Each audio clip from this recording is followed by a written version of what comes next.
How's it going, everybody? It's Friday night. We're hanging out. The usual crew not here so much. April will be here in a bit. I know Mr. Bladen Hunter's out. He's got some family stuff going on. But we do have best buddy Shawnee. Love her to pieces.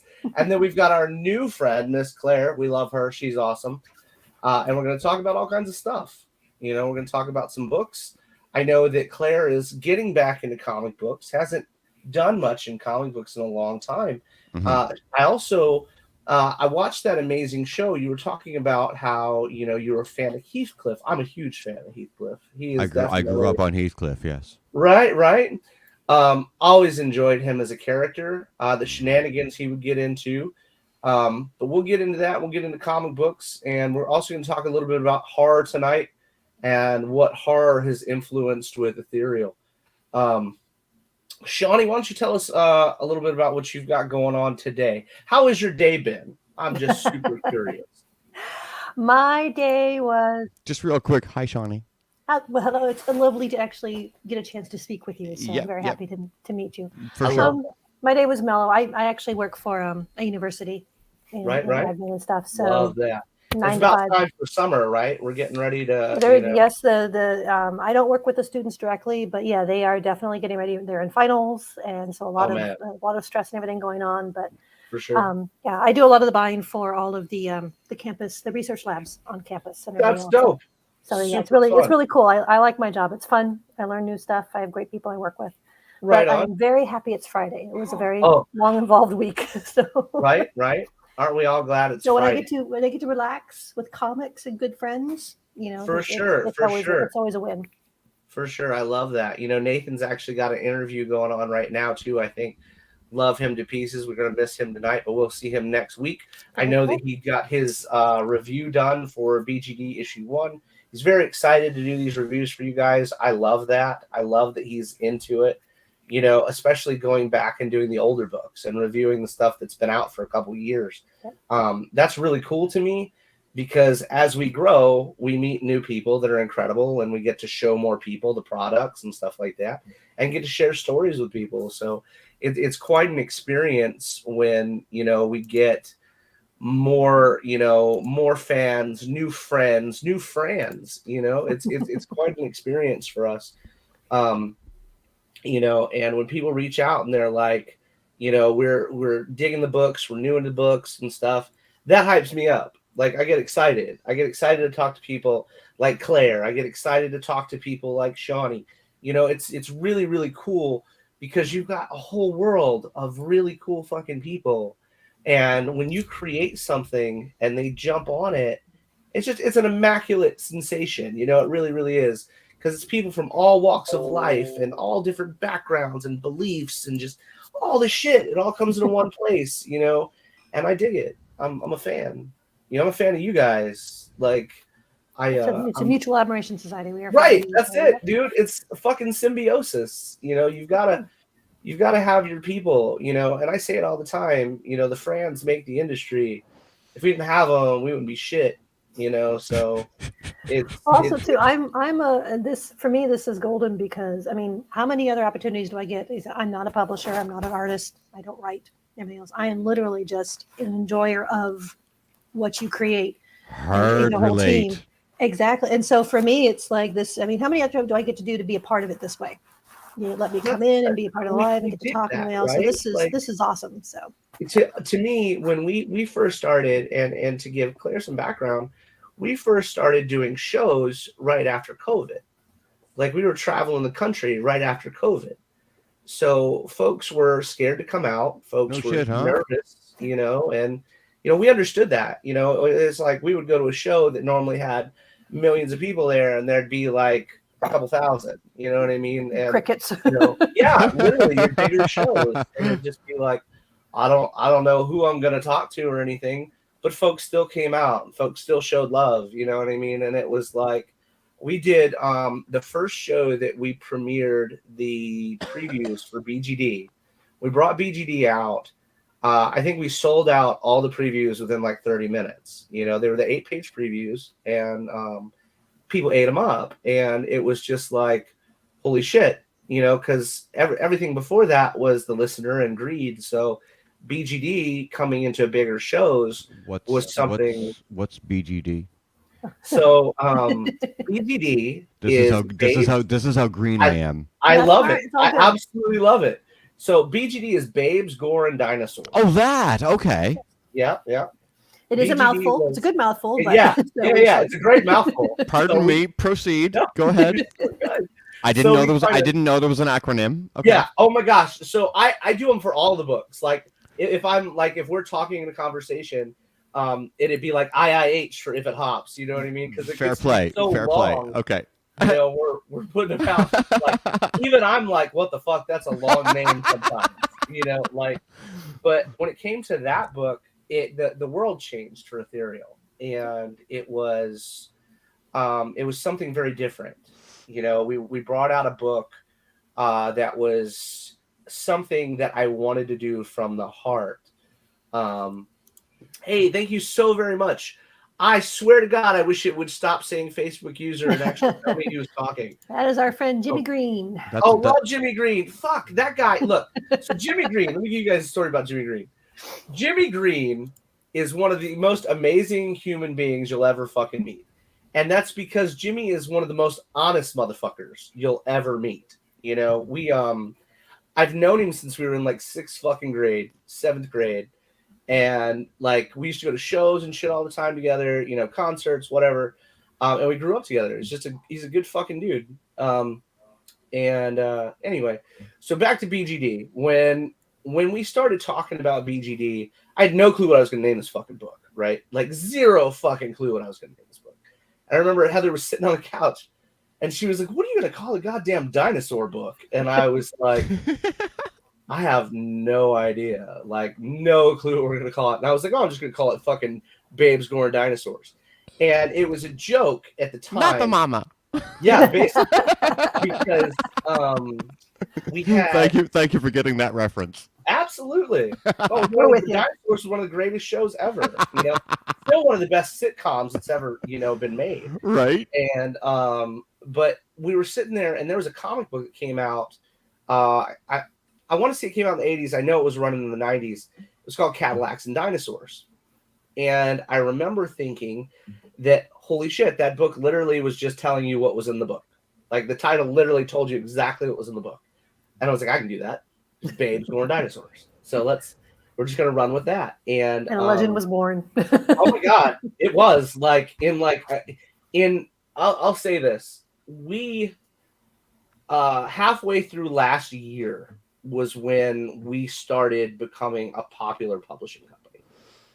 Before that, we were, you know, a year and a half in, and we had not done anything like huge yet. You know what I mean? It was still BGD was getting there. It was getting some, you know, it was getting some love.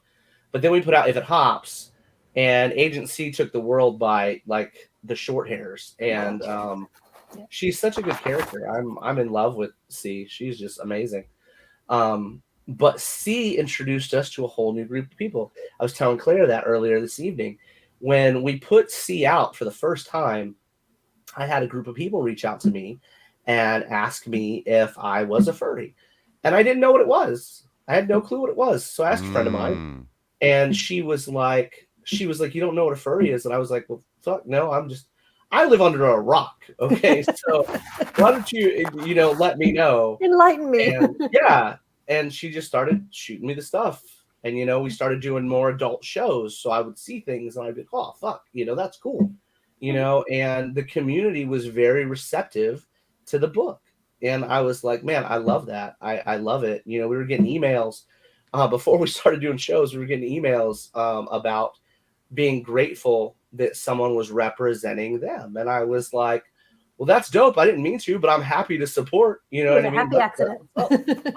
You know, like, again, I'm just excited. You know, I'm glad you dig it, you know, because she's a very powerful character. And for those of you guys that read the Ethereal books, you know that most of our books are female-led books. And they're all very powerful people in their own rights, in their own different ways. And a lot of that's because as a father, I have always wanted my daughter to realize how strong she is as a person. You'll also notice that most of the characters, we have a lot of female artists as well on the books, and we're proud of that. We're proud to be able to, show the love, man, and show how awesome the shit is. We had a ton of fun with it, though. If It Hops was great. And then we moved into all that is getting crazier. We moved into Fallen Leaves, and Fallen Leaves was phenomenal. Fallen Leaves is my ode to Dungeons and Dragons, Claire. But in a devastating way. Oh my gosh. Yeah, I completed genocide on a whole group of elves in the first issue of that book. But it was just because I wanted he did it you well. to. I appreciate that. I just wanted you to fall in love with Nitika by the end of the book. No, I wanted you desperately to fall in love with this young girl that was now alone. She didn't have anyone, and that was such a tie to bind. By the end of the book, you wanted to help this girl. You wanted her to, to succeed in what she was going through and whatnot. And it was a blast. Actually, can we have a moment? Speaking of D&D, yeah. Can we have a moment hearkening back to what D&D used to be and the twisted world that individuals turned that into? Do we remember? We had motherfuckers running into the woods and doing all sort of like twisted shit. Like, oi. Yeah. What's going on, Josh? I was only in my younger years, I was part one time of a D&D campaign that a friend of mine in junior high launched, and so I went to his house, and there was like 4 or 5 of us hanging out in his living room, and he was the dungeon master, and it all went how it went. I don't remember because it was 100 years ago. But Right. It was grade 8, and to what you just said, Dustin, to your homage to D&D, my only sentiment is, yes, I'm hearkening back to the 90s, but with what you just said, I gotta say, dude, if anything can make D&D cooler than it was, right? Right. Oh my God. Pretty impressive. I will send you the PDF for issue 1. It was such a blast to work on. The team is phenomenal. To give D&D a positive light, you know what I mean? Absolutely. No, I think so a lot of people don't know. I mean, sure Shawnee knows and a few other people, but I used to write campaigns for White Wolf, and I used to do, World of Darkness. I used to write campaigns for them and stuff. So there's, we've got a lot of really cool connections into those realms. And I think that, people are starting to, the folks that were embarrassed to admit that they played back in the day are now the folks that are running the world. You know what I mean? That was the fucking vibe, wasn't it? Right. So now that you're literally going, hey, look at the movie just came out. They were like, hey, you want to be a part of my campaign? Right. So it comes out and it smashes. D&D absolutely smashed in the theater this time. And you know what? That's also an homage to what nerd culture used to be as opposed to what it is now. Yep. Right. Exactly. Now nerd culture rocks the Casbah. Mm-hmm. Right. Oh man, the whole world. Nerd culture is power. I mean, oh my fuck God. off, right? Yeah. I remember with you back in the day too. I mean, I wasn't part of the D&D crowd, but cousins and all my majority of my friends were. So I was involved with it to them because I watched them enjoy it. So it was fun. I liked. Oh man, I was hanging out with the nerds and watching them do campaigns and all that was great fun for me. So. For sure, see, but I was the exact opposite. I was, I was lettering in football, I was wrestling, I was surfing all the time, and it was like before I got put in my academy and whatnot, and I didn't want people to know. Like we played fucking Jimmy Green. Jimmy knows we were playing fucking Magic every Friday and Saturday night. Magic. Absolutely. But you didn't want anybody knowing. You didn't want nobody knowing. If you had a date Friday night, you damn sure weren't going to tell that chick that you were out playing Magic before you went out on your date. Fuck that. It was not going to happen. No. Because you'd have been all solo mio that evening. Social hierarchy. Nobody talks about D&D. Social fucking hierarchy. That's it. It's all about Yep. it was, and it's funny when you look back at that. You look back at the way things were, and now you're like you now it's almost paving a way so you can be yourself. And I think that's a phenomenal fucking thing. If you guys take away anything from tonight, that's fucking it. Be everything you want to fucking be. You know what I mean? Because I am, to this day, I've been reading comic books since I was like 8 years old and never would have thought I'd be publishing them. You know what I mean? It's just not. I didn't go to college for that shit. I got a fucking engineering degree. You know what I mean?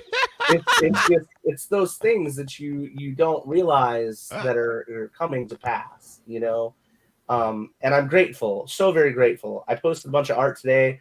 Check on the groups and stuff. You guys will see all the art I posted. But it's like one of those things where you wake up and you're like, man, you don't hate life. You know what I mean? If you wake up and you're positive about it, you don't have to hate it. You can wake up and be like, fuck, that's good. Today's going to be a good day. I got shit going on. It's just phenomenal. But anyway, so jumping back into things, I know that Claire has some questions, and I am ready for them. I am so prepared that I'm excited. He says with false braveries. False bravery. I am a media and radio nerd, so I have 100 questions. Hey, look, April is not here. We're not talking art. We're not talking anything. Shoot those questions, and I am all answers.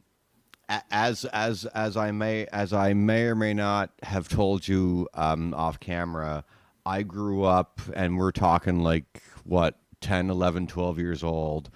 I grew up as a little girl reading Archie, Garfield, and so on, all the classics, right? Mm-hmm. Right on. And my Archie collection at that age went from the floor to my hip. Nice. I had all the iterations of Archie. I had the originals. I had the newer Archies, the newer Archie, the whole fucking thing, right? Right. And I used to draw them. You'd look at the picture and draw it. Look at the picture and draw it. And so on and so forth. I got so adapt to it that I could do it without looking. Right. And I would run downstairs and show my mom and dad what I did, and that was great. And that kind of went away in junior high. Right. And so that was my early years, but I always had an appreciation for the art. And to jump ahead into my adulthood, what I've been witnessing with Ethereal is when I was about, when would it have been? It was high school, just on the cusp of leaving high school. Which in Canada for us is grade 12. Right. Well, you're in the U.S., so it's the same thing, right? Yeah. What I used to watch was Aeon Flux, Absolutely. the Max, and undergrads, Yep. right? Teletoon After Dark. Right.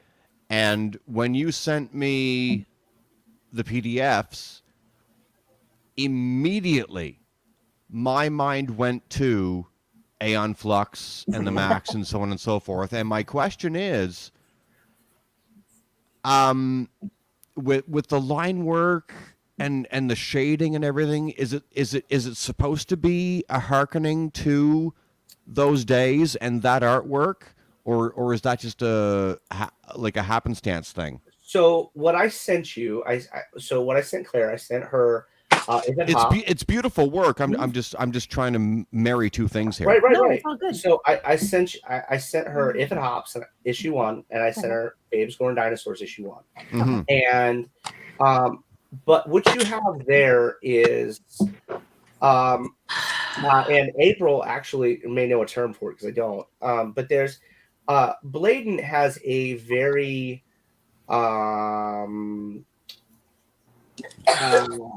grimy style and very like gritty. Very.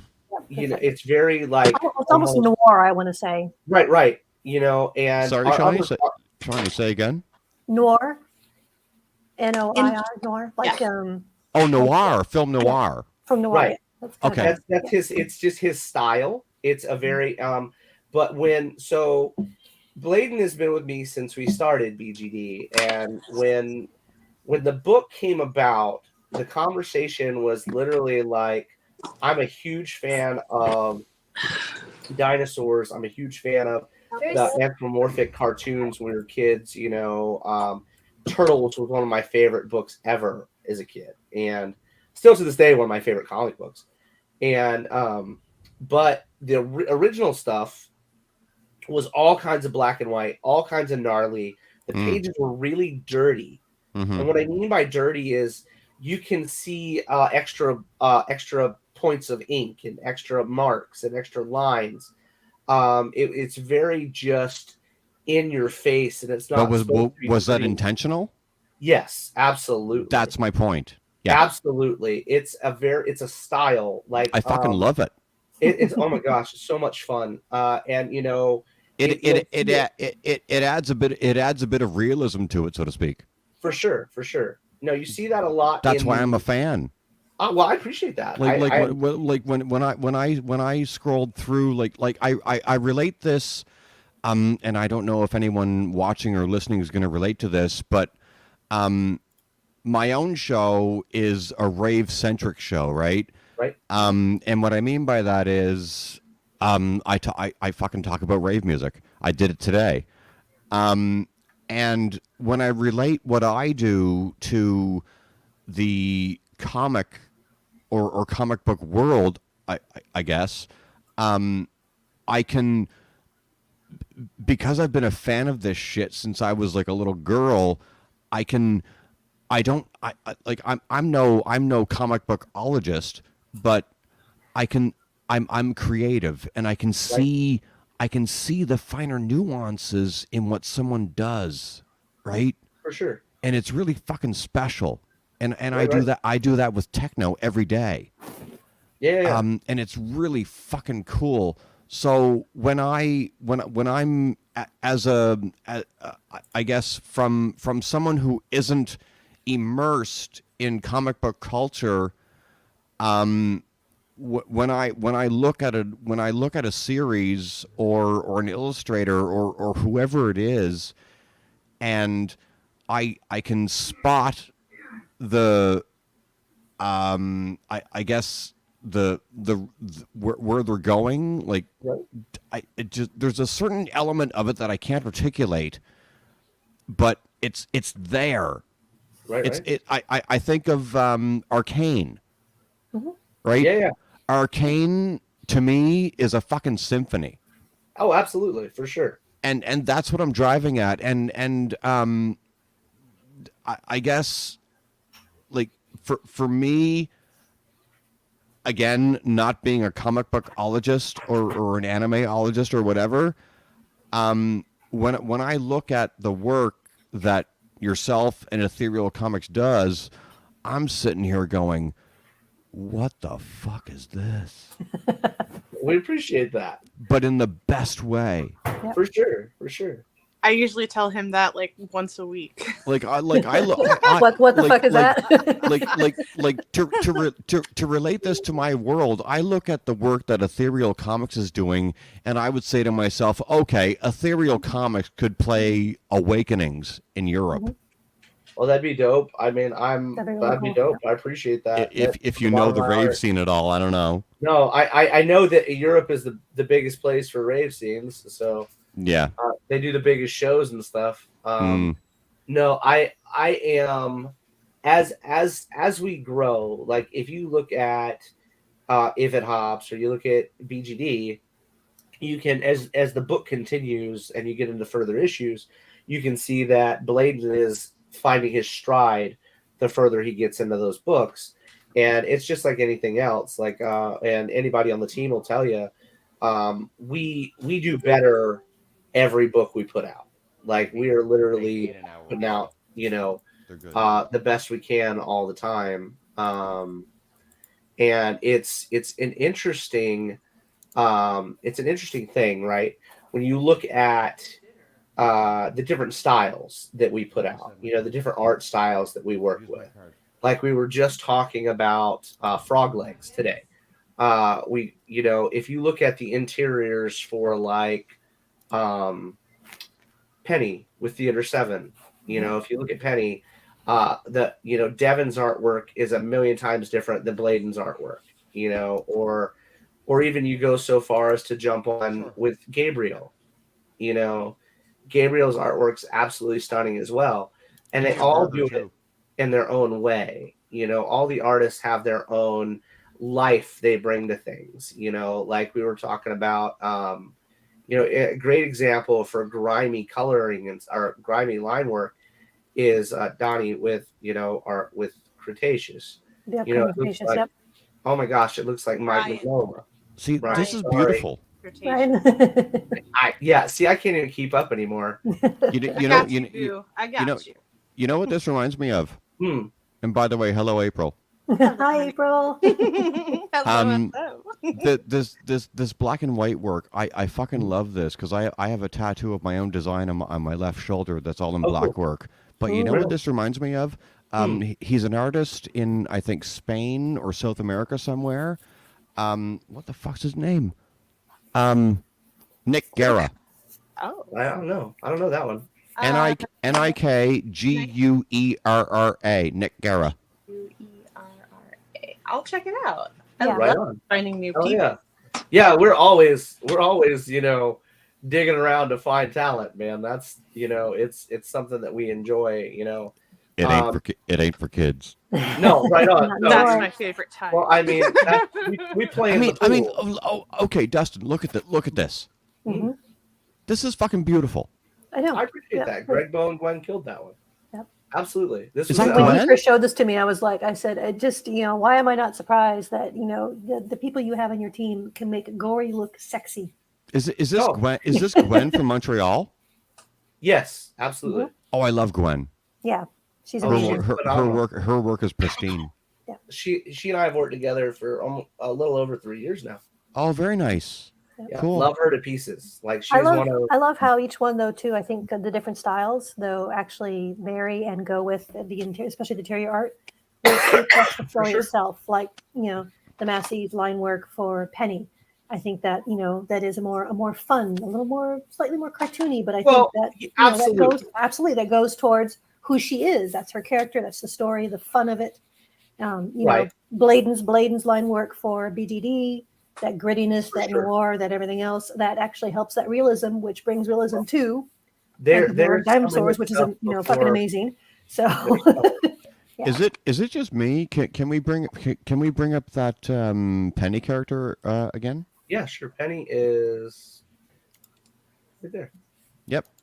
Is it me or like am I stoned, or does that not remind us all of April O'Neil from the Ninja Turtles? a little bit. So Wait. That could be April O'Neil's sister. I swear to fuck. It didn't occur to me, but now that you've said it, it's in my head. Yeah. I mean, really. So when it came to Penny's design, Shit. Devin works on a book called Cave Woman. He's worked on it for many years now, and Cave Woman's original design was by Bud Root, was literally a mix of cherry and I can't remember the other one. It was cherry and something else. And he was a big fan of Little Orphan Fanny. Okay, yeah. Not Annie, but Fanny. And Slight difference. just a little different. Little Orphan Fanny. Right. So when we decided to work on the character, I was like, well, do her how you want to do her, just blonde, busty, and whatever. You can do whatever you want. And next thing you know, we had this amazing character. But I generally let the artists go ham with whatever they're comfortable with. I don't ever I tend to write books per the artist or for an artist. Like I'll find one that I really, really enjoy, and then I'll write for them almost. Like that's what I did with Penny for Theater 7. Another question. Given what you just said. What was it? Not this year. I think it was late. I forget when the fuck I had this guy on. I used to live in Ottawa in Canada. Right on. I now reside in Canada. I now reside in Canada. I now reside in Toronto. And what's that? I always wanted to go to Toronto. Yeah, some people say we're okay. Um, but I found out that an old raver friend of mine who used to live in Ottawa now lives here, and he does what he does, and he is in the realm of these Kickstarter campaign things, right? Right. And so, because I know who he is, even though we ran in different scenes in Ottawa, I reached out to him, and I found out he was doing this certain project. Right. And I said to myself, okay, I know ya. I'm going to reach out and see if you want to come on my show and talk about your shit, whatever, right? Right. You know, extend an olive branch to a friend. For sure. Um,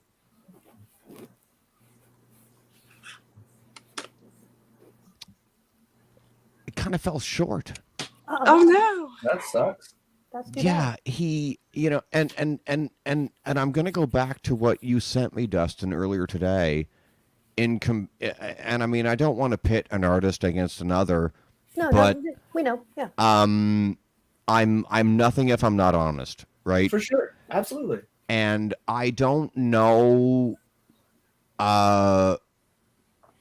where he came up with this idea, but he came up with it regardless.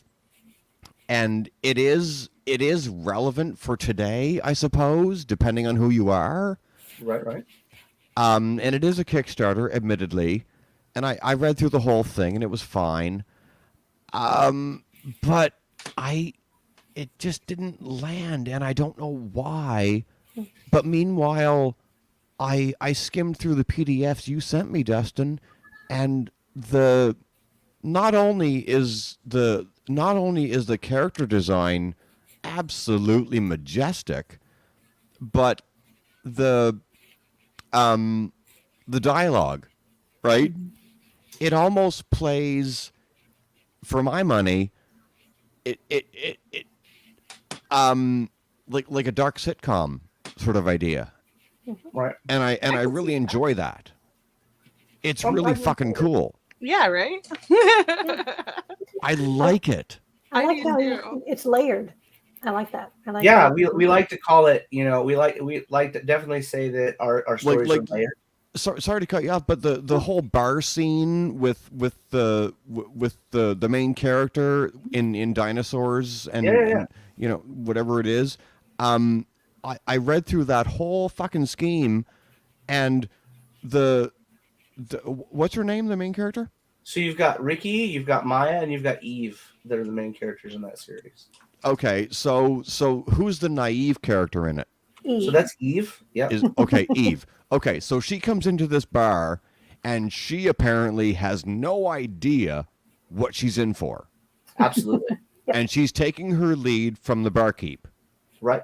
who's a dinosaur, and Yep. he puts her under the wing of Of our matron. of Yep. one of the seasoned girls. And I'm like, what the fuck is this? Oh, let's face it. They know This- all the juicy this stuff. They is- know how to do the I read through this, and I was like, this is fucking gorgeous. Well, I'm glad you felt that way. This is It, cool. it's powerful to be able to relate to people. You know, when we put the books out, each of them has to, Shawnee and April have heard me say it a million times. But when it comes to a comic book, I have to get you to suspend disbelief, right? Like as soon as it starts, you've got to suspend disbelief. It's a comic book. So when it comes to characters, though, you have to forget that it's a dinosaur dude. You've got to forget. And it's, one of the greatest compliments I've ever been given was actually from Devin Massey before he started working with me. He was like, by page 4, I'd forgotten it was dinosaurs. And It was just cool, funky people. right. It's, and that was one thing. So like If It Hops, when you pick up the first issue of If It Hops, we show you C immediately nude on the first page of book 1. And it was because I wanted it out of the way because I knew that's what people wanted to see. They wanted to see her nude. I come on now. You know what I mean? So I was like, if I give it to you early, now you'll focus on the story. You've seen that part, and you'll love that part, and you'll want to see it again. But you'll focus on the actual story itself versus the sexuality of the character, and she's hypersexualized. You can't give it away too soon.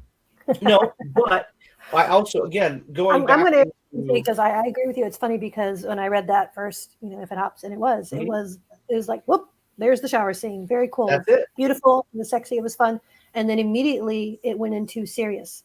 And it was interesting to go with that journey because I'm reading and going, and it was like, what? Oh, shit. Right. Well, shit got real. Right. What's going to happen next? Where's she going? What's going on? And it was like, and I was invested. So, yeah. If you feel like the characters are normal, like you are, then you're interested. And it's, a lot of that has to do with character design, character development. But if you feel like if that character puts her fucking pants on like you do every day, it helps get past the disbelief. It's just like magic. It's an illusionary thing where we go in and we give you, I don't write superheroes, Claire. You haven't seen all my books, but I don't write superheroes. I don't. And that's because I don't feel like there's a way to suspend the disbelief with a superhero. I just don't feel like there is. So, as far as I'm concerned, the whole superhero thing is a completely different conversation because sure. I live with a cinephile. She's 15 feet to my right. My exposure to superhero movies and such was through her, right? And she quickly learned, because of who she is and who I am. We have watched superhero movie after superhero movie, yada yada yada, right? For sure. And one night she said to me, just watch it as a movie. No, for sure. And then I fell in love. For sure. So like it's one of those things where when it comes to powers and when it comes to your superhero stuff, truth be told, the only reason I don't do them is because, again, I am a student of our time, right? I am a very... Please. One quick note: if anybody can hear my TV, just let me know and I'll turn it down. She just turned the TV on. I can't. I got nothing. So if you can hear it, just let me know. Well, for sure. No, we appreciate that. But when it comes to like heroes, I'm always a person that wants to do different. Like all my stuff has to be different. If you've read it before, I fail. You know what I mean? And so when it comes to heroes, how do you mean that, Dustin? I'll tell you exactly. I am. Do you mean conceptually? Absolutely. Okay. Absolutely. Because you can look at Marvel, right? Marvel has a character called the Sentry. All right. The Sentry was supposed to come out in a new movie. I don't know if they ended up putting him in the new movie or not. He was supposed to actually I think it was supposed to be in the new Guardians. I don't know. I'm not trying to drop spoilers for anybody, but the character was supposed to show up anyway. So the Sentry is basically Superman. Instead of red and blue, he's wearing yellow and blue. What's up, Rob? But the biggest difference with him is he's agoraphobic and scared to come outside versus Clark Kent, who lives outside, basically, And so we've seen that done time and time again in comic books. Your Deadpools and your, stuff like that. And it's just their characters. Right. But he was a character that was based on another character, and it was just a color swatch. You know what I mean? Was he really? Absolutely. I didn't know that. Oh my gosh. DC had what's his name? April. What is DC's dude that's blue and orange? Deadpool was based on another character? Absolutely. Blue and orange? Oh, are you talking about not Deadshot. What's his fucking name? Josh, are you still in here? What's that? Josh would know. What's dude's name? I'm showing my noob colors here. Deathstroke. Thanks, Rob. No. Deathstroke? Okay. So it was Deathstroke. Thank you so much. Deathstroke. Literally to the name. Yeah. Wade Wilson, was literally a knockoff of Deathstroke. The fuck? And yeah, oh, absolutely. So the character, so to me, I never wanted to give you a character that you'd already gotten. So, like when we were designing Agent C, I wanted her to be a Harlequin rabbit. It was a big deal to me. I wanted her to be a Harlequin rabbit, and because they're a harder to come by rabbit in the world, and they're absolutely beautiful. Yeah, Slade Wilson and Wade Wilson, absolutely, Rob, love it. It's because she's black and white and wears camo. You better Do, stop. do you mean are you throwing back to Harlequin novels or Harley Quinn? No. There's an actual breed of rabbit called a Harlequin rabbit. Really? Yep. There Yes, is. absolutely. Just like And- there's Harlequin Great Danes, same thing, Yep. Yes, black and white. The Yep. colors are beautiful on What the these fuck? animals. Mhm. So I wanted to do Okie C.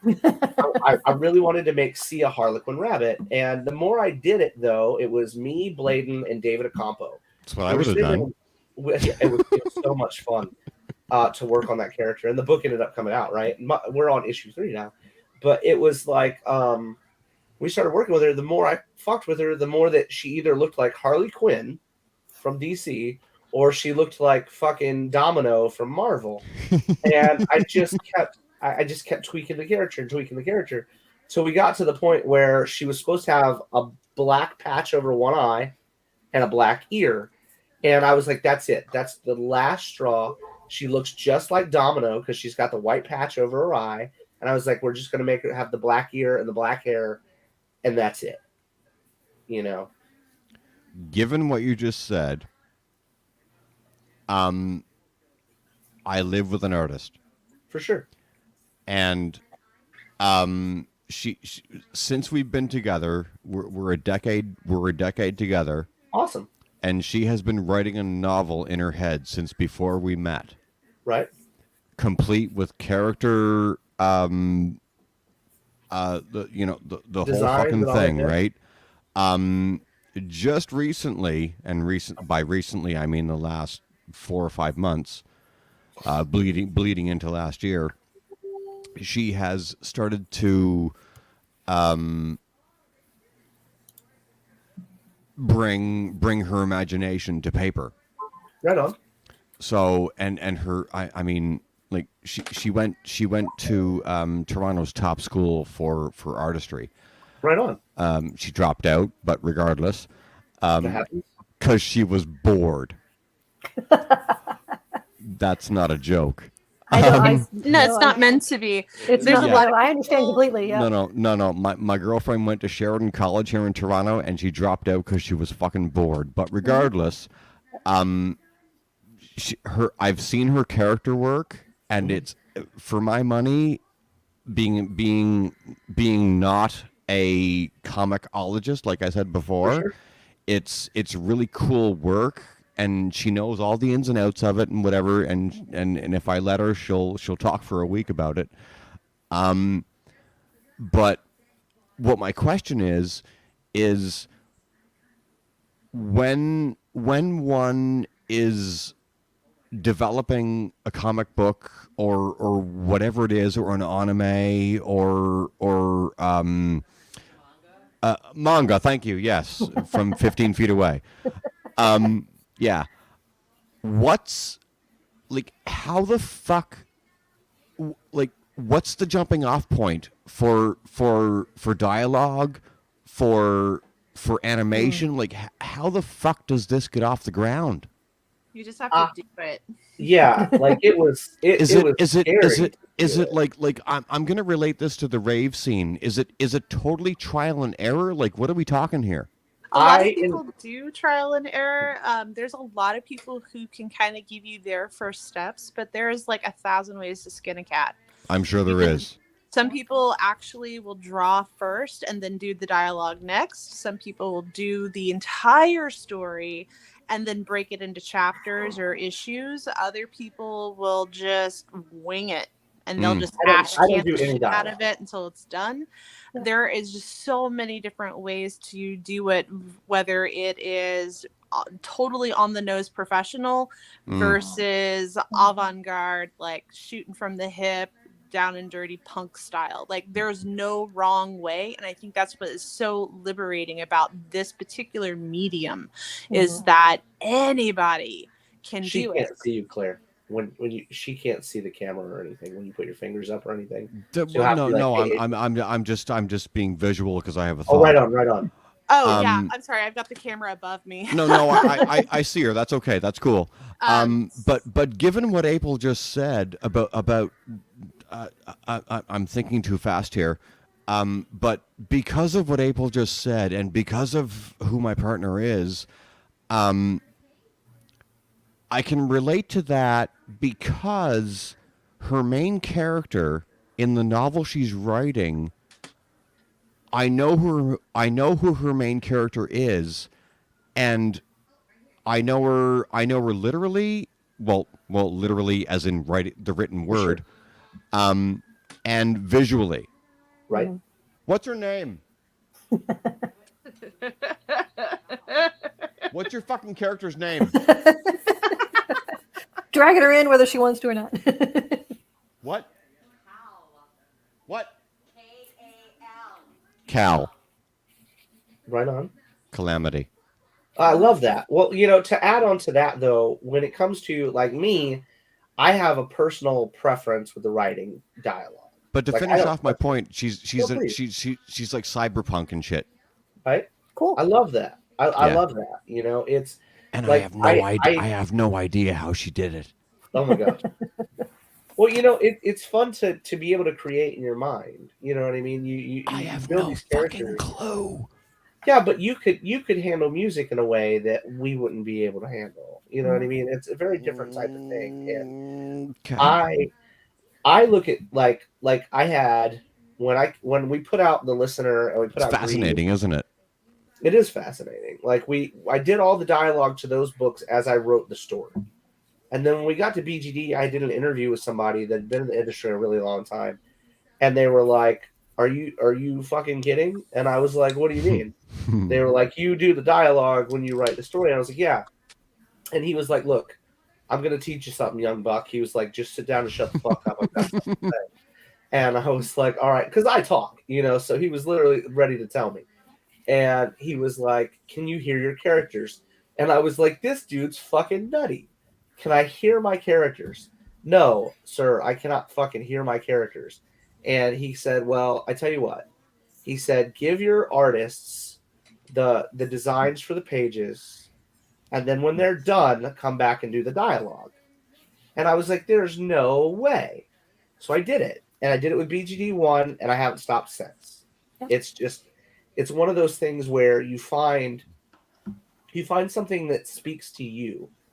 And as a creator, you find a point where that's it's like a fucking G spot. You find that spot and you hang out there because that's your spot. That's where you want to be. You don't want to leave. You're so right. You're not to cut you off, Dustin, but yeah. You're so right. And I say that because in this day and age, I'm sure we'll all agree that everything is built on aesthetic, right? Whether we like it or not. And again, I'm going to stress that I'm not a comicologist by any stretch. But when I found Ethereal, I was like, what the fuck is this? This is so fucking cool. I appreciate that. Like I for all intent and purpose, I found home. Very cool. That's amazing. Like beyond Archie, right? For sure. Well, we have, high praise. And speaking of Archie, can we derail for a second? Please. How do we feel about the resurgence of Archie? So that's a deep dive, and I'll give it to you. It's like a 3-minute window. Okay. Am I going too deep there? No. I owned a comic shop for 2 years, and when fucking Riverdale, really? Well, when Riverdale came out, summed up in one sound. When Riverdale came out, though, they had a book come out. It's like fucking Luke Perry meets Archie. Yeah, it was something. It was something, all right. You throw Go in ahead. Creole. Go and now ahead. we're Go ahead. talking. I'll shut up. Ah, there's I April will with the get a grill. hold of you, girlfriend. You can sit there and doodle, okay? So Go ahead, dude. your April jar is filling up. So anyway, when the show came out, they released the comic book alongside the show. But what they had actually released that was even better was they released a Jughead miniseries. Well, first they released the Night of the Living fucking Archie, and it was a very dark, really grimy, super gory Archie book, and like I vaguely remember that. right, characters were dying left and right. It was the best thing that's ever come out of Archie, like the best thing that's ever fucking come out of Archie. So then they turned around. They did a comic book for the show. The show did all right. The comic book failed miserably. But then they came back and they did a Jughead werewolf series. And What? where it was basically like Teen Wolf Why? with Jughead. Oh well, it's all about money. You know, it's always going to be about money. Money's the biggest drive. It's always going to be and werewolves are popular. Zombies are popular. You know, it's a very an easy thing to do. With all this in mind, I guess my big question is, having lived through the resurgence, I suppose, of Archie, I like who in that Monday morning meeting thought turning Archie into Dawson's fucking Creek was a good idea? Well, Money. it actually, the show actually did well. Not with our age ranges, Right. but It's all about the target audience, You know, and we weren't it in. really was. It was Fuck that. me. Well, it was just like Heather talked about it a lot. It was like One Tree Hill and all those shows that were out when we were kids. That's what All it was that. like, you know. And not to cut you off, but I suppose I should confess that I have it's like it's on my shelf. I have the first edition There you go. See, because You I know? just I couldn't not get it, right? No, and but then again, that's part of what I was. and just I talking and about. I did it with a bleeding heart, and I was like, am I fucking really doing this? Right, Yep. right, But Well, I'm that's a part of it. fan. I'm a fan of fucking Archie, right? right. So You know, I'm a big fan of Betty and Veronica. You know, you Oh, can take all that- day. Veronica all day. like you can take Those so. are my girls. I have two new guinea pigs who are boys, and their names are Betty and Veronica. I love Perfect. it. I absolutely love it. They but you know, funny enough, So yes, I love the They- fact that you have guinea pigs. That's awesome too. right? we have a herd of 5. That's amazing. Aw. Yep. We are guinea pig mummies. I I love love it. it. I love it. Well, I just got a so- cat dog and called Oh him my God. Angelus. So from The Angel, floofinator. you guys are the all floofinator. yes, the floofinator. You got a cat dog. What's a cat dog? Oh. Oh Lord, here it comes. He's a Shih Tzu Pomeranian mix. A Shih Tzu Pomeranian. Okie dokie. It's a rat. But he's floofy. It's about the is. size of a guinea pig. It really is. There It's he not much is. bigger. Oh, look at baby. Oh, cutie. He is. He's adorable. So He's a they, little so pain, but he's adorable. Take the all my lunch wildest- money. Right. The wildest thing they did with Archie, Jughead, Betty, and Veronica, Yes. and it was it was basically the downfall, the resurgence of the whole deal. Was they did a Betty and Veronica Meet the Predator book. What? What? And I have the Just Archie. fly We off have the the shelf? Archie versus Predator books. So yes, it started with the Archie versus Predator. Then they did Betty and Veronica versus Predator. I missed the Betty and Veronica ones. I should have gotten those, but yeah. Yeah, Yeah, and they were amusing or whatever. Then they did the Betty versus Veronica books, and then they did the Pussycat Dolls books. You know I what I mean? love the Pussycat Dolls. And you know, they did all that stuff, but they couldn't find their footing again afterward. Like there was no, you know, those books didn't sell. The Pussycat Dolls books didn't sell. The Betty and Veronica books only sold when it was like an issue 1. People picked up all the covers for the issue 1. Picked You up all know, the blanks. yeah, the blanks sold like fucking wheat cakes. You bet. Oh Because my people could god, have fun Lots with their of own art on balls. them. There you go. Yeah. absolutely, absolutely. So, I Well, just- I have to admit, we got the I think the Archie versus Predator ones just as a lark because it was Yeah, funny, and we figured absolutely. it amused us. We're like, yeah, what the hell? They look like they're entertaining. So yeah. Right. Well, that's why. I mean, Archie is a good Although time, that's half the reason right? I collect anything. So Well, Archie is always going to be a good time read. You know, so when you pick up Archie is a fucking classic. right, so when like books like Theater 7's a good time read. Penny's Adventures, they're a good time read. They're a lot of fun. It's witty humor and whatnot. It's plenty of dick jokes and all that jazz. Yep. But then when you get Silly. into things like us, we create many different books. Like I literally think we're at 15 IPs right now, and it's like you guys so. are insane. It's I love batshit you, crazy. but you're insane. I like I said, I love everybody on our team because I wouldn't be able to do this shit by myself. It'd be No, fucking you would nuts. not. You Oh, would. hang on now. Noob coming in. 15 IPs. What is that? 15 different series. In the Oh, different okay, titles. okay, fair. Yeah. Okay, good enough. Okay. So But not and not every single one I of hear them are IP and I monthly. think IP address and I think someone's hacking me. right. No, but it's not like Not yet. every single one of them come out on a monthly basis. So we Right. like to give our artist team time to actually construct the story alongside Dustin and put out something that's, of quality. Look at this. This is gorgeous. This is Isn't that amazing. cool? What? What are we looking at? Oh, Oh, yeah. yes, Renee Renee's. Roth. Renee's, yes, Oh, Underland. I follow people on Instagram whose artwork is reminiscent of this. Oh, this is amazing. Yeah, we're trying to get her to build out, and This she's is got cool. a Facebook page, but she doesn't have her Instagram built out yet. So it makes Oh, it a I little saw hard. this. This is cool. I like this. Yep. Yes. Yeah, That's Devon's, isn't it? That's Mitch pristine. Massey. Oh, is that Mitch? Okay, it's and Mitch. I knew it was one of the Mitch's Masseys. book. Mm-hmm. Yeah, we definitely run the gamut with the different types of artwork and stuff that we put out. So. That's like homage. That's like homage meets give me a gun. Right. That's But- Hills have eyes versus Yeah, basically, right? That's it, right? We have a good time with all our LC in the butt shots. Yeah. LC, man, he is my butt guy. Like, Another question. Another He was question nice for you, enough to Dustin. accept my friend request, so now I get to stalk him on Facebook. there you go.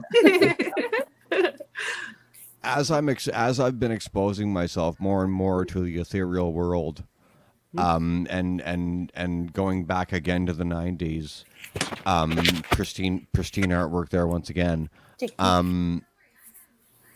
We all know what Cracked and Mad Magazine were, Yes, absolutely.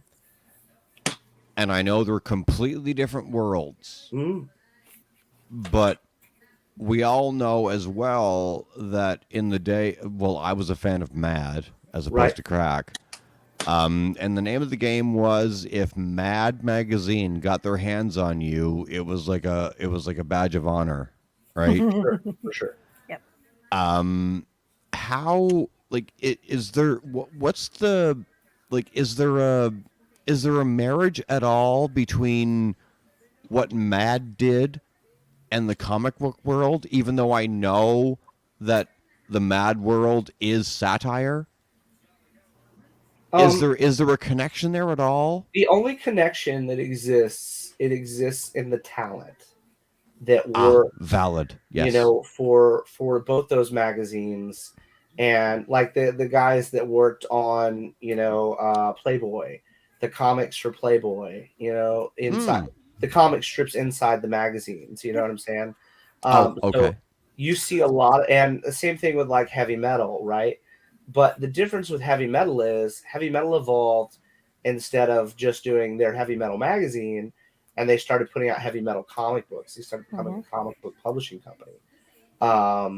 And neat bit of intel for that, we actually have 2 people on our team that work for heavy metal. They're here. Just give them a minute. And I like it too. I think that's true, Dustin. But also too, I find it interesting because, so my friend who owns a local comic shop here in San Diego, he's been doing this a very long time. Oh, But you're in Ca- the way he started Shawnee, was you're in Cali? mad. Yeah, I'm in Cali. Oh, yay! Shout out to Cali. Thank you. So, but he started his first love was he got hooked Mad Magazine.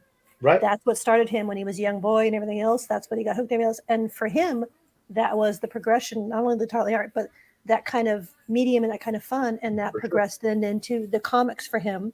And that's kind of, and he went through a lot of ups and downs, but eventually that's how he ended up being his love. He does Gold and Silver Age, and he has the shop and his knowledge and everything else. And it all really all filters back to his influence with Mad Magazine. So, yeah. Yeah, I love that. I think that Mad and Cracked and, like I said, Heavy Metal and Playboy and I didn't ever read the other ones, but they all had, just for fun, who do we think is more worth a fuck, Cracked or Mad? Mad is always going to be better in my. Mad's the fucking gangster, Yeah. right? I'm actually not as familiar with Cracked. I knew Mad. That was Yeah, and do we do and of course we all know that Mad is no more. Yes. Oh, absolutely. Well, I have Sad a day. It was favorite. a sad day. Yep. I have a favorite Mad issue that stays pristine in my house everywhere I go, and that's the issue where they spoofed aliens, and yes. it had him coming out of the alien's chest in front of Sigourney Weaver, and it was super fun for me. I always really enjoyed that. But there's again, it's satire, and that is when the artists come from those popular realms. Like they'll move into Marvel, they'll move into DC, and we actually employ a ton of people that were with Marvel, were with DC, still are at points in time, but we tiptoe a very fine line at Ethereal. It's a very Sometimes they just outright stomp. yeah. Well, when it comes Not to beyond me. Is there an element like I mean, I know we just discussed Mad Magazine and Cracked in that whole world, but to detach from that for a second but bring it back to the focus of the show, is there an element, and I mean I'm genuinely asking this, is there an element of satire in the comic world? It depends on what you're reading, like Oh, does it? Yeah. I if you read If It Hops and you read between the lines, I poke at a lot of things with If It Hops. I also poke at a lot of things with BGD. Yeah, you do. But it's more serious than satire. When I poke at things like if you look at BGD and you're reading through it, you start learning about like tank bred individuals, and a tank bred individual is literally a cloned individual. Oh, it's Agent C. I know. It's but they'll they breed their own people, in test tubes, and they make them how they want to be. That's like Eve is so naive because she's less than a month old. She's a child in an adult body that has no idea. That's something I wanted to ask you too. How we touched on this earlier in the show. How new is Ethereal? I've been publishing comics for 3.5 years. Okay. But when it comes to my own company, it's been 1.5 years. Oh, good for you, My own mate. company. That's And it's been fucking a hell of rock a star. cool year. Man, it's been a hell of a cool year. I promise. And I think I've been it from the very beginning, but I think I've been You in have? at least from the ground part and everything else. I've been able to Most have a lot of fun of our watching fans him have create been this with and us. build it. We're grateful. We're so grateful because been we meet. I call them friends, Claire. Whenever I talk about the fans, there are friends, because I don't do just fans. I have friends. That's what this industry is to us. We build our friend base. We don't. I love talking to people. I love seeing people. I love their opinions on the books. Back in the day when Image and was just coming out. It was right before then. So I want to say 83, 84. was the time period it started. You started seeing comic books where they would send letters into the publishers. People would send letters in, and they would post the letters in the backs of the comic books. And the artist or the writer or the letterer, somebody would answer your questions that you had. And if you were lucky enough, your shit would show up. But there was a million letters going through, so it was a once in a million chance that you'd get to have your letter in a book. And I didn't want people to feel that way with us. I wanted to always be able to talk to people. I wanted people to always, if you want to talk to me, reach the fuck out. I'm right here. I'm happy to talk to you. I always have him on Messenger. He and I heard together. Yeah.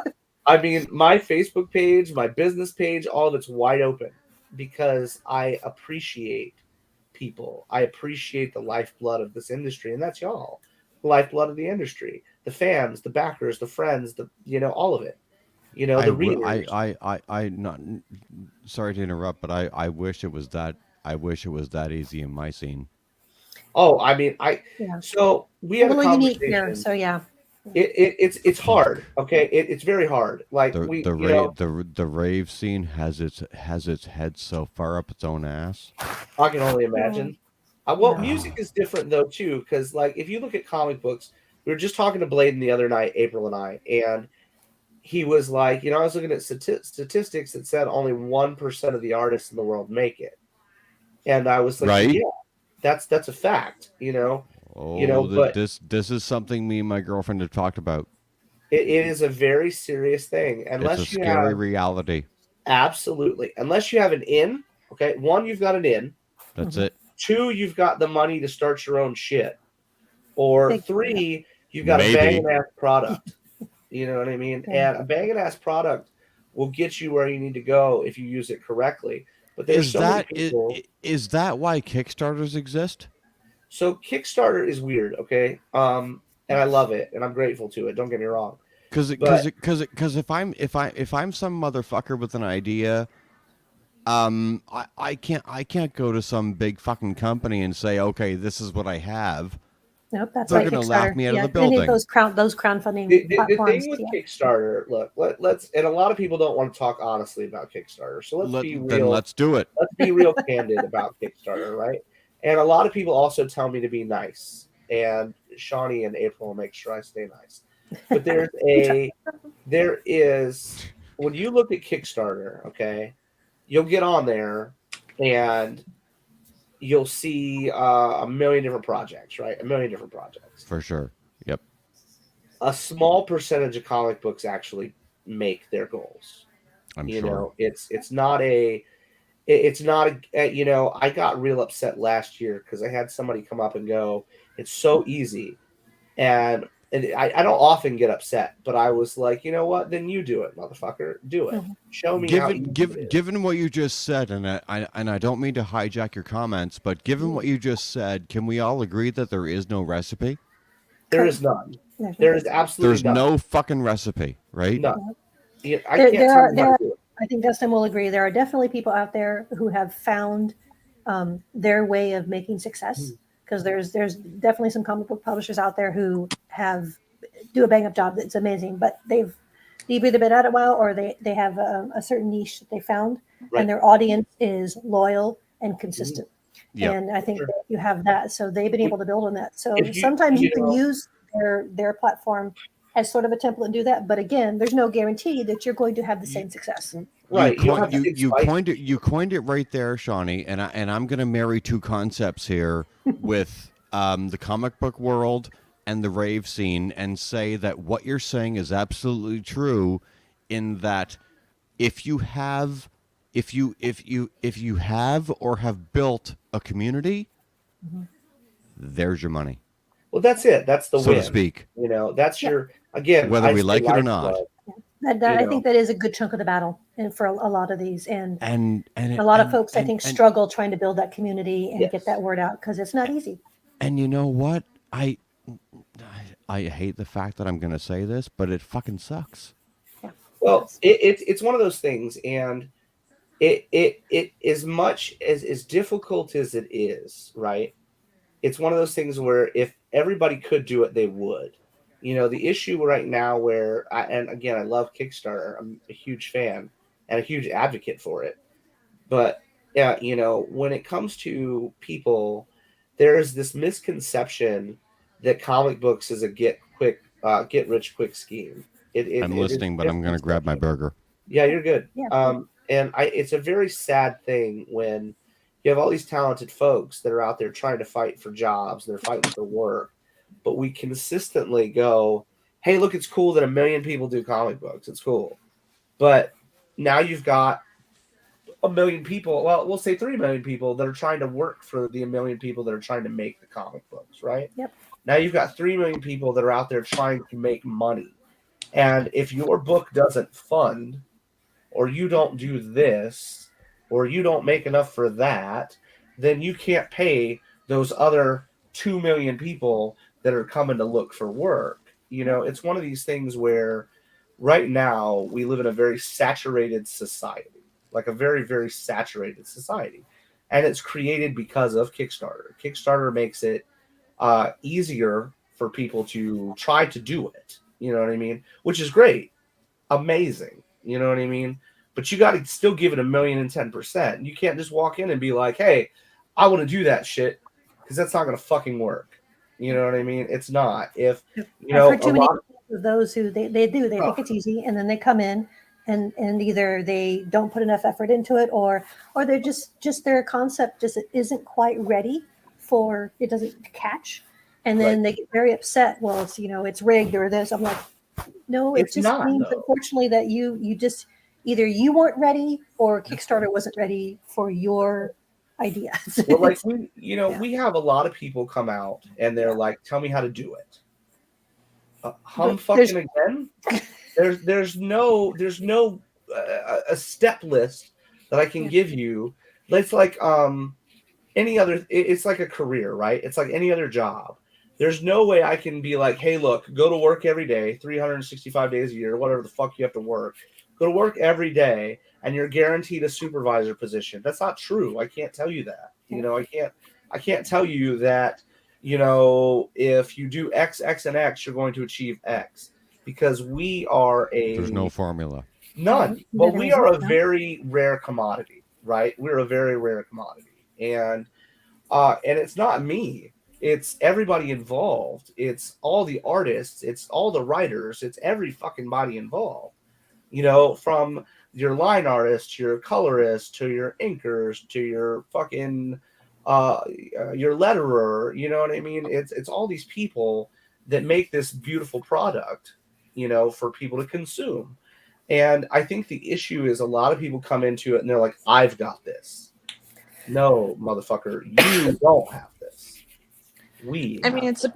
it's the perfect formula of talent and who you know. Yeah. For sure. Definitely. Nepotism. Yeah, Mm. and I want to say too, for me, it's I'm not knocking again being on the other side of things because I'm not a creator. I'm not doing that. So, but as a consumer, I'll put myself there. It's interesting. I am not knocking the downsides to Kickstarter, and it's hard because it is like Dustin's right. There's so many people out there, and so many things I want to try and do, and my budget only goes so far, so I have to I have to manage it.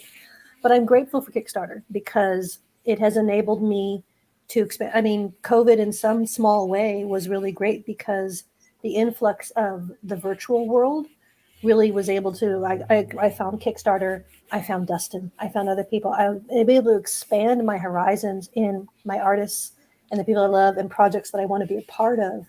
I was able to do that only through virtual and Kickstarter.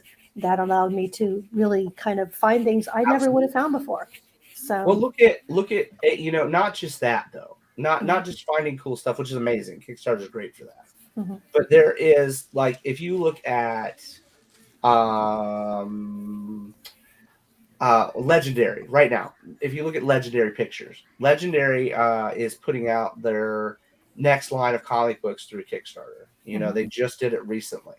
They're a bajillion-dollar company is coming in here and they're dropping their shit on Kickstarter. You know what I mean? That's a And whole other. I have a whole other issue with that, so that's different. well, it a lot of it's because the marketing. You know what I mean? It's not even the they have to have the funding that way. It's a marketing thing, and Yeah. I don't begrudge anybody their want to do better, versus we joked the other night about, do you know what April Blayton and I could do with a $60,000 book? Oh my gosh. I mean, if you look at what we do now with 15 to 23, 24, can you imagine what we could do with 60? And it's one of those things where I feel offended that you used the word joke. I'm like, you take that back. It's going to happen one of these days, damn it. Yeah, it will. But I am not one that says that I don't have to do our time. We have to do our time just like everybody else. Oh, absolutely. If you look at like our friends like Murad or Tom or anybody like that, they've been doing this a really long time. Yep. You know what I mean? BDI's been around for a while now. If you look at Murat's been around for a while now. You know what I mean? Yeah. All those cats, or Brian, who's been around a while now.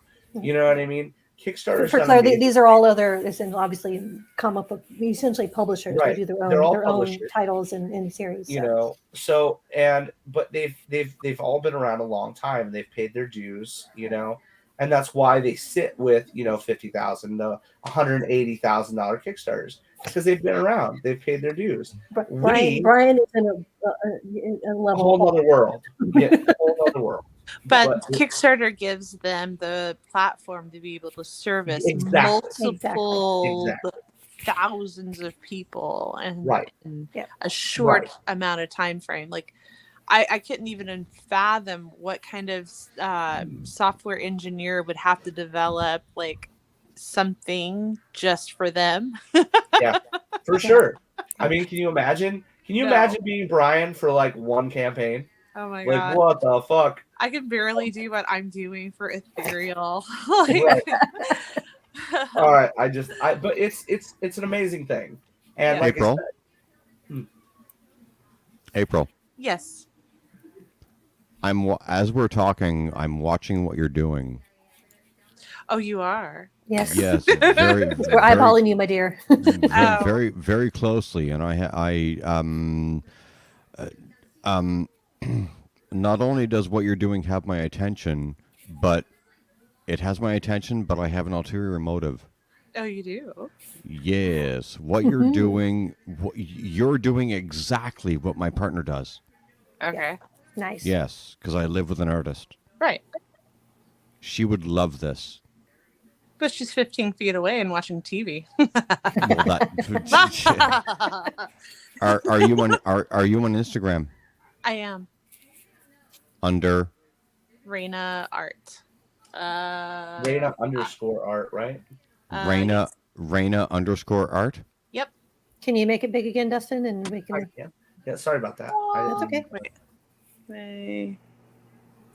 Yep. Yeah. So REYNA _ REYNA _ ART. Yep. Raina _art. Mm-hmm. Yep. Yes.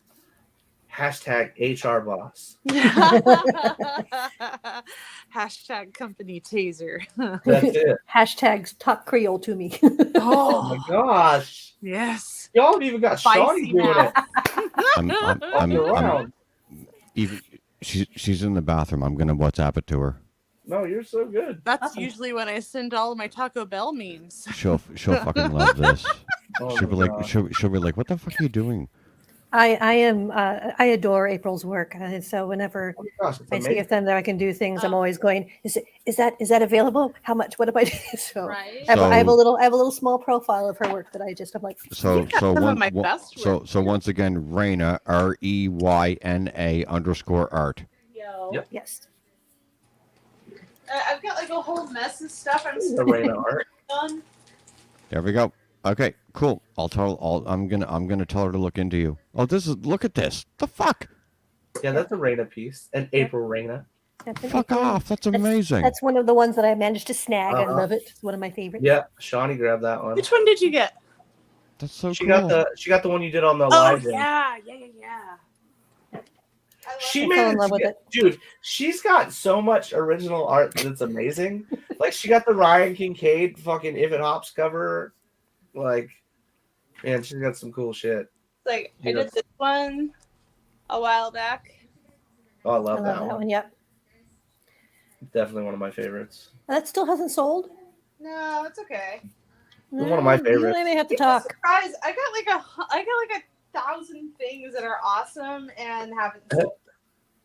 I don't know. You and I Everything might is have to talk about awesome. that pink one. So I was trying to find my one mermaid piece that I actually completed, but like I've got like a whole mess of stuff. But oh yeah, I love your mermaid pieces. The couple I have are just amazeballs.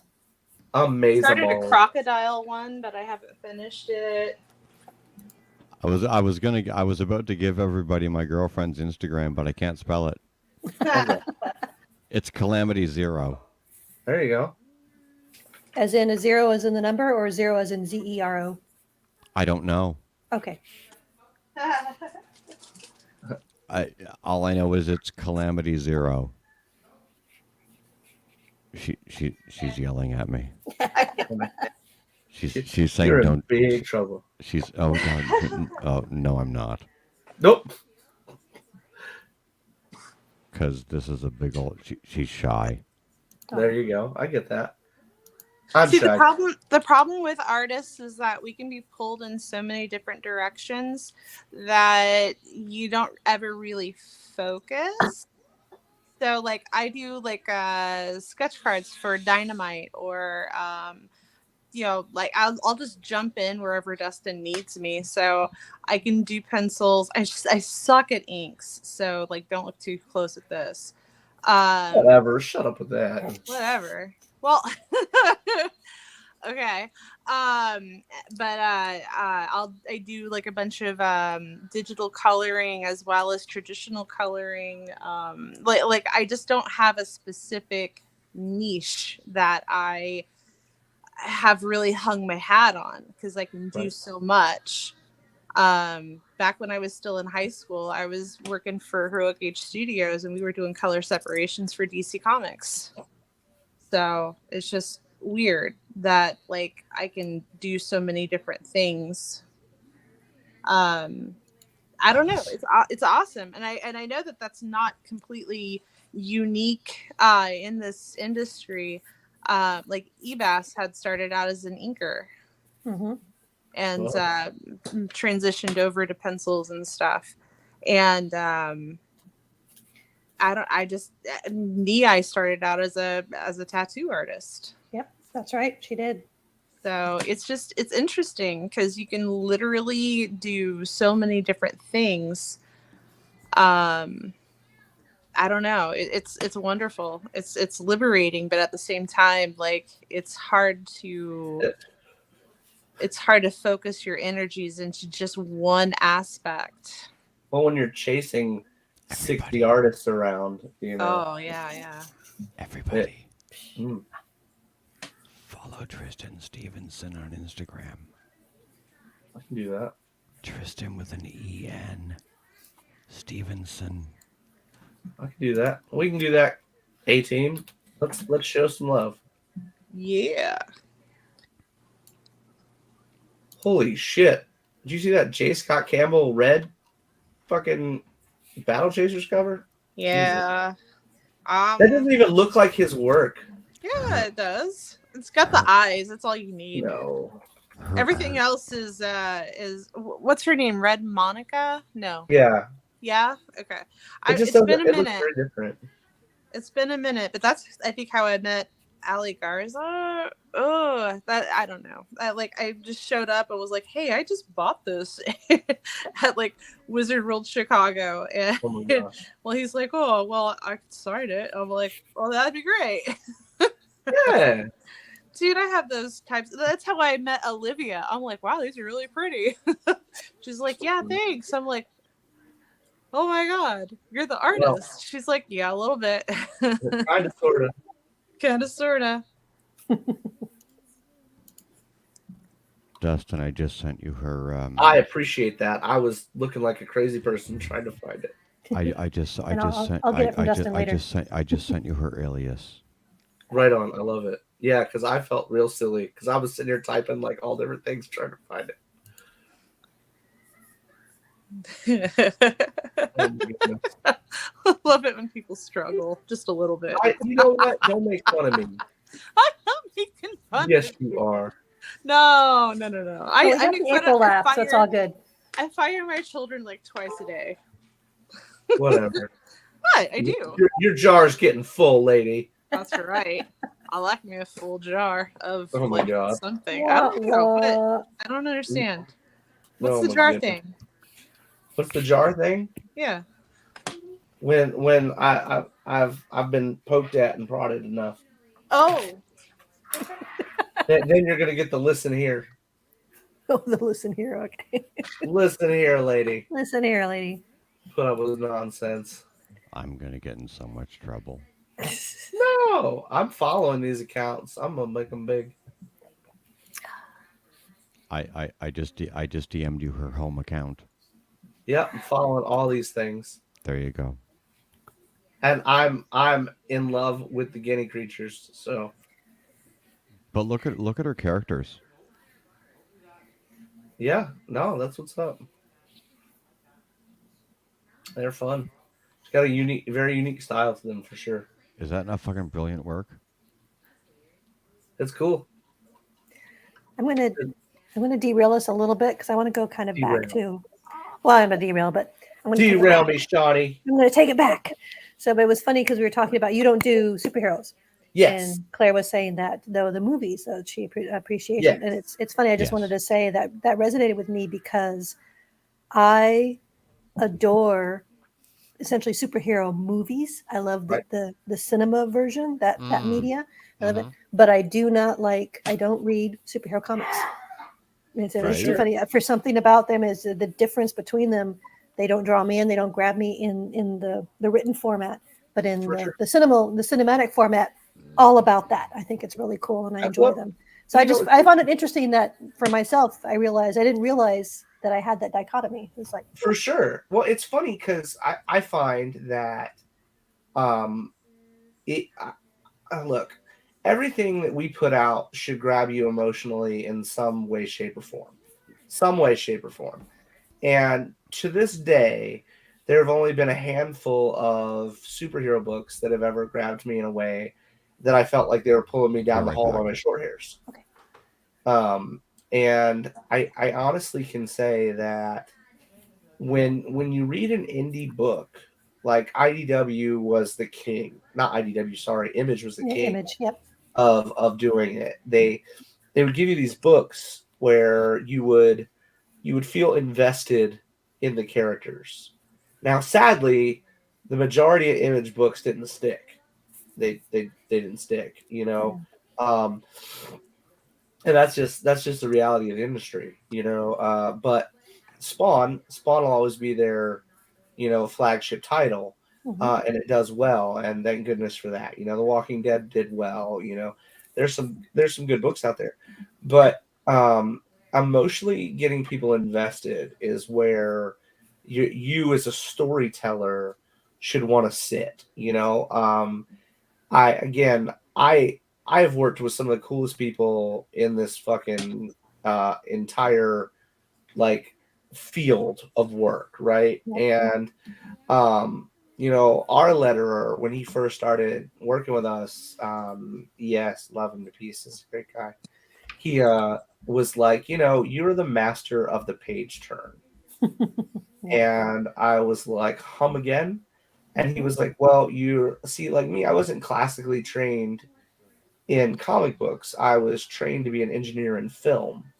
You know, it had nothing to do with comic books. So when it comes to putting together pages or stories, I have a really good time with it. I have a good time putting the pieces together, but I'm not classically trained in the page turn, you know. Yep. And it's something though I take a lot of pride in because I look at my books like I'm a buyer of my books, you know, like would I want to read that? And I come at it from a very non-biased perspective because if it's not intriguing to me, it's not going to be intriguing to you. and it's just something that I find is very important.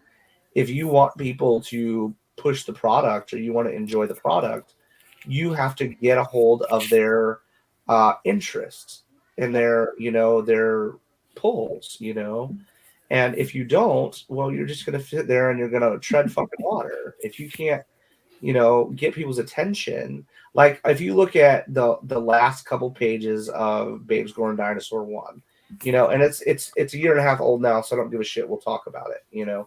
So when you look at the last couple pages of that book, you actually see Serenity skipping down the hall, to Corvus's office. Mm-hmm. When she gets into Corvus's office, Bladen and I went back and forth for 2 hours about how we would do these pages, because just the design on the pages, not even actually working on them, just the design for the pages, the layouts, because I wanted her to come in the room and him have this girl on this table and look like he's got fellatio going on with this chick on this table.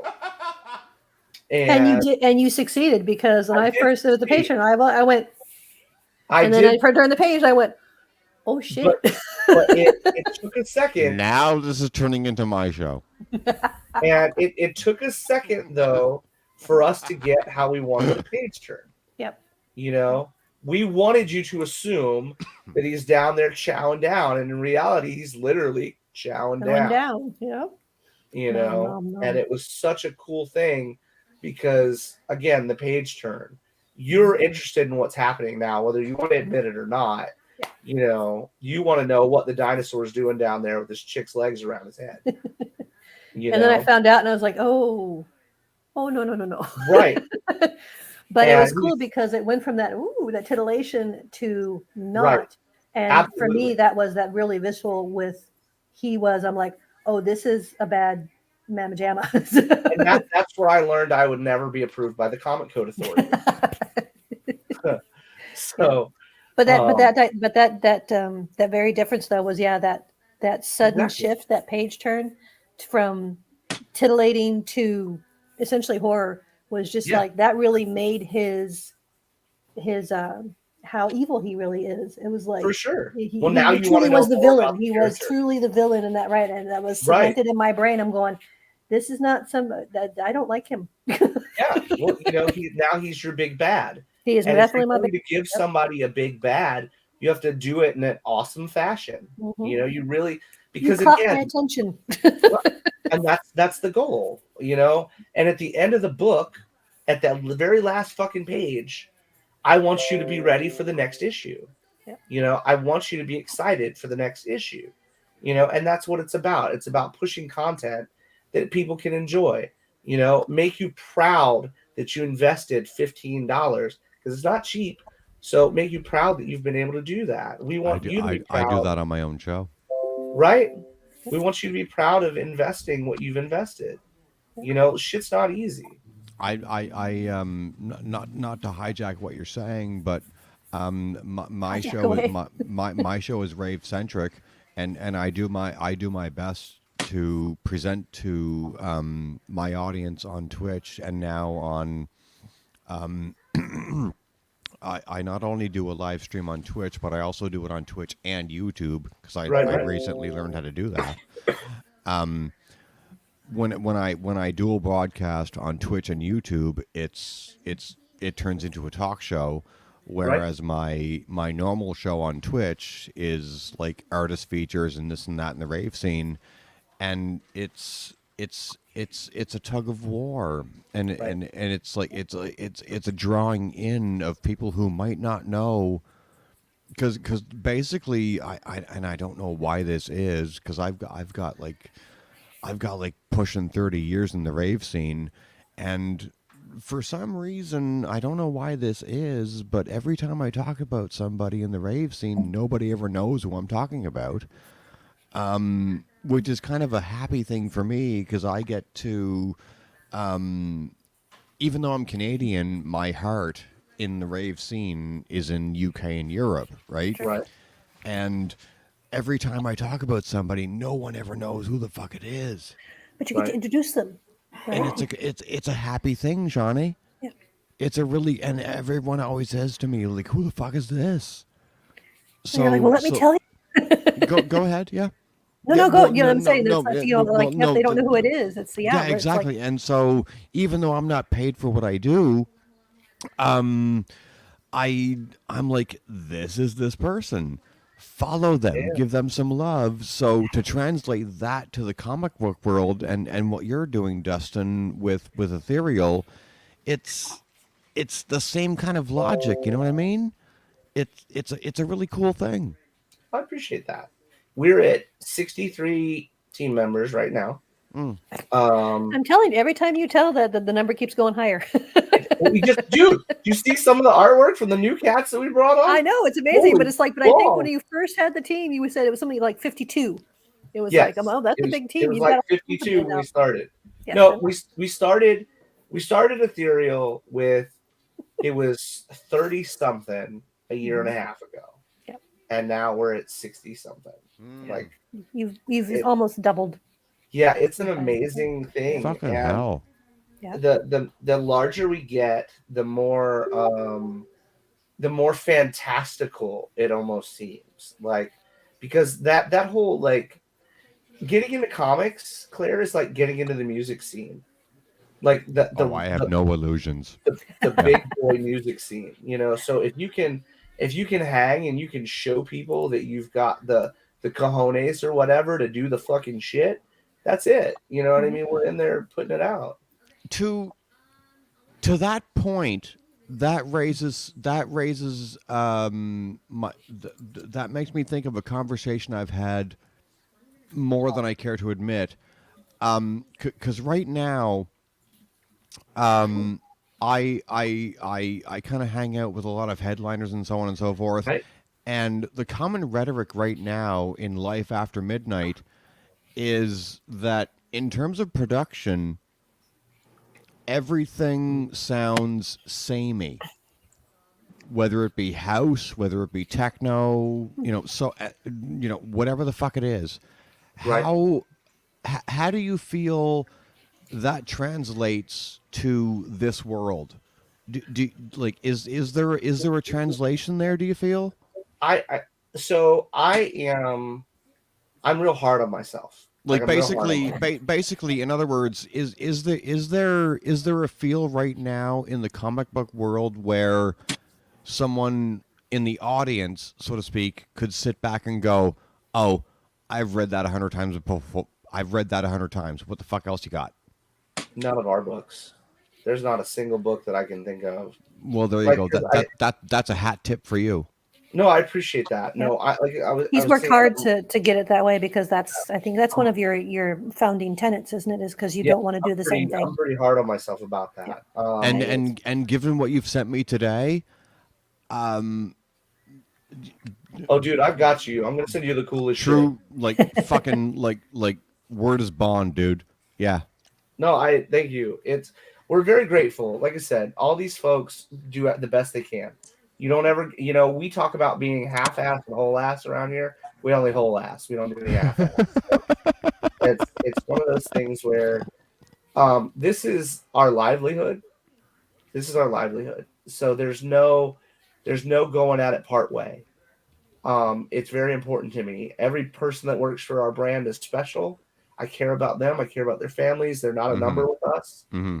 I care about the fans, their opinions, their thoughts, their voices. So when you come out and you're like when it comes out and somebody will be like, "That's like Zootopia," and I'm like, "Hey, dope. I appreciate that you think that. Pick it up and tell me how much better than fucking Zootopia it is." You know what I mean? Go check it out before you cast a stone. Yeah, don't make assumptions. Right. Sit down and pick it up before you say anything, because I am. Try it. You may like it. Right. I'm a student of the indie book. Like that's where I started. I enjoy indie books. So the big books for me as a kid were Ninja Turtles and Transformers and Godzilla, and they were Optimus Prime. Right. Those were the books. And while all my friends were reading their whatever books, it was these were the books that I was reading, and they were black and white, and they were dark, and they were just, For sure. well, like real as fuck, and so when we put out a book for Ethereal, again, if it doesn't fucking grab you, I've failed. And I'll be the first person to fucking come out and be like, look, you're going to like it. Yep. Please, Shawnee. No, I just want to say it's funny because, I mean, I know better because I had actually had a chance, of course, to talk with you about like if it hops. But I will admit that if I didn't know kind of initially have some idea of what it was, I probably too would have, looking at some of the covers, I would have thought Zootopia as well. But that would be enough for me to get it and open up and read it. And they was to say, hey, what's this? And then I would have loved it just as much because is it, different and better than Zootopia? Yes. But I can see that would have hooked me. That's what drew me in because that similarity. But then in its own right, it's amazing for things like that. Because, no, there's drama going on. What happened? Probably did something. Nah. Oh. Uh-oh. Yeah. I'm sure that we have art drama. No, don't garbage that. Garbage. Don't you garbage that. I'll take it. Garbage. Don't I'll take dare. Anyway, so there are no. I'm just kidding. Okay. Heart attack. So you're evil. I love you, but you're evil. There's a like Still. okay, so when you get away from like If It Hops, right, and then you start getting into books like Frog Legs. Okay, Frog Legs is something that was very, very fun to me and very different than anything we'd put out. I had not done any books about voodoo. I had not done any books about food. So when I started putting together a book about voodoo, oh man, I have to laugh. I mean, I love the title, but that title, it's like it to me evokes nothing of what I think the comic is going to be. So it's like. Did I just give a reference no one gets? No, I didn't catch that one. The Prodigy, voodoo people. Oh yeah, so I haven't heard. Oh my gosh, voodoo. Prodigy, yeah. Oh my gosh. So when Prodigy came out, they put out 2 songs that were like exactly the same almost. Oh, and come at me. So they put out what the hell was the name of that other song?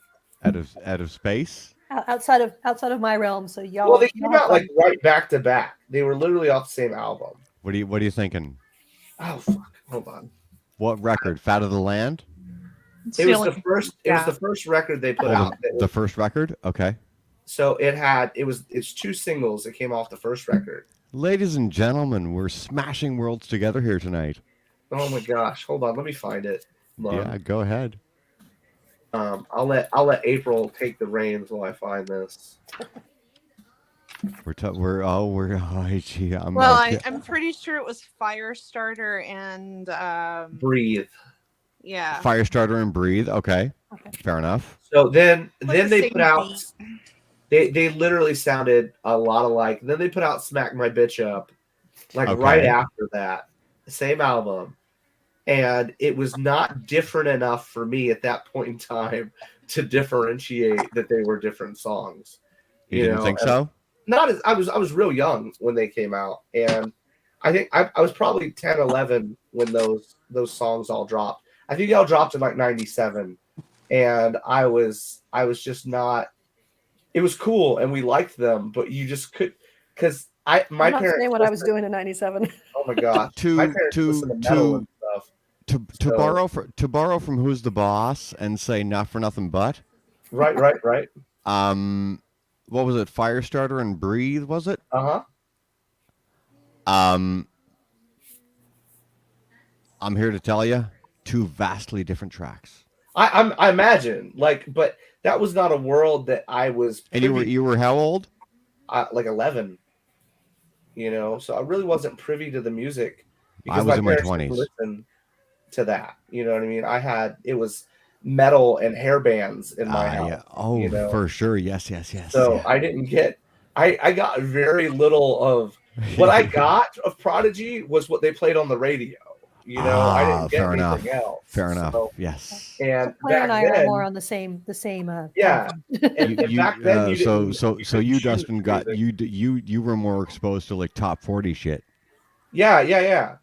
Well, in the rock scene, yeah. Yeah, for sure. Yeah. And that's what they were considered. Those songs came out, and they were like they came out when, like, right after Korn had started getting big. New And metal. I think that people were thinking they were going to be that type of genre of music, like it was going to be this rap rock stuff. To some, maybe.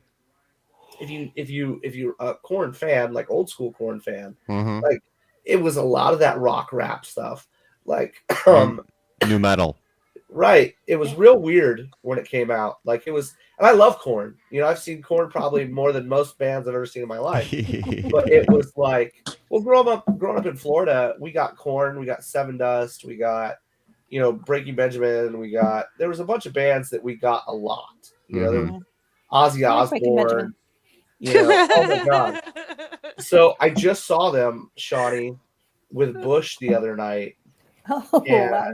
it was the best. That's where I got the fucking shirt. Yep. It was one of the best shows I've ever.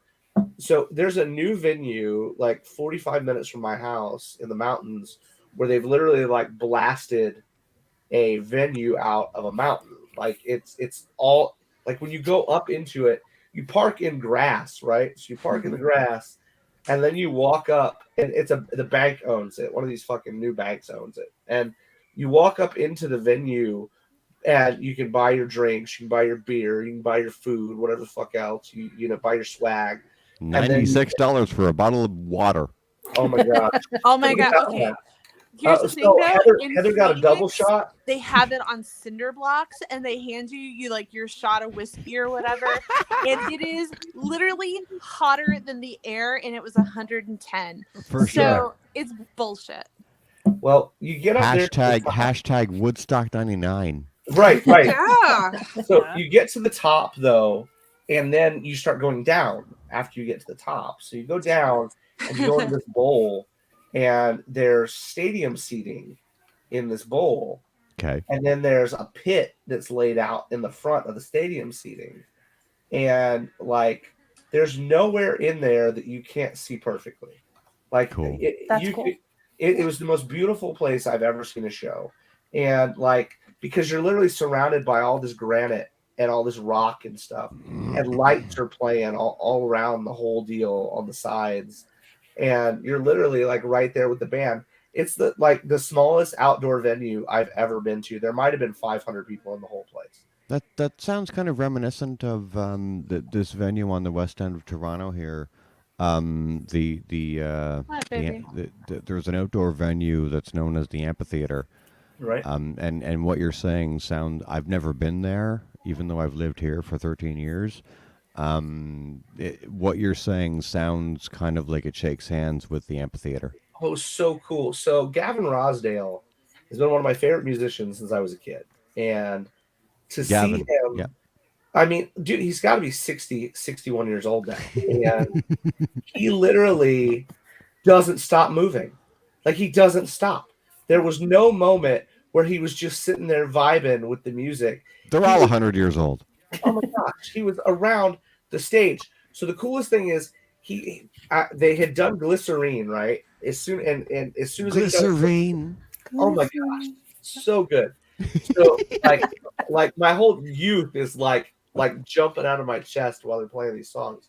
So he jumps off the stage and runs through the entire crowd, not like just one area. He goes up and down the entire row, every single row. Yep. And sang the whole time. He didn't stop. There was no stop to take a breath. That man went through the whole fucking thing, and I was just like, oh my god, oh my god. You know what that reminds me of? I'm sure we're all familiar with Glastonbury. I hope. I can't say. Not that I am. No. You don't know no one knows what Glastonbury Festival is? No. Nope. Okay, so Glastonbury overseas is like Woodstock over here. Oh, right on. Dope. Okay. And for all intent and purpose. And okay. Sorry. Rob I like Zombie. Google. I Googled it. Right Rob on. Zombie is amazing, and I Rob- got Oh my to see gosh. him. Yeah. Rob Zombie played Glastonbury. Nice. Right. Oh, And cool. I- That would be awesome. and I'm mentioning that because on the heels of what Dustin just said, it wasn't White Zombie, it was Rob Zombie. Right. Okay. Right. Yeah. And so you had the stage, and then you had like 1,000 miles between the stage and the gates of the audience, right? And what Rob did, because this is fucking Rob Zombie, Right. Right. he comes off the stage, and like you just said about whoever it was coming down into the crowd, right? Right. At one point, we watched this home one night, this Glastonbury thing from Rob. He comes off the stage, and he went up onto the barricades, right, the metal barricades, and you had all your goons and whatever, the hired Yeah. security, and these guys were the size of Chryslers, right?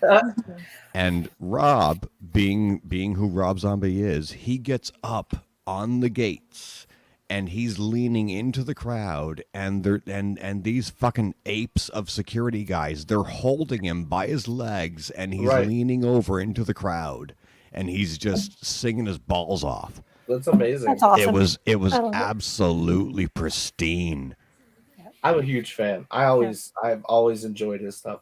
Hellbilly Deluxe is still one of the best albums that's ever dropped. I mean, there's no getting around it. I just, when it comes to our books, though, a lot of people ask if I listen to music when I write, and I'm a big old metal boy. Like that's my jam. Who do you like?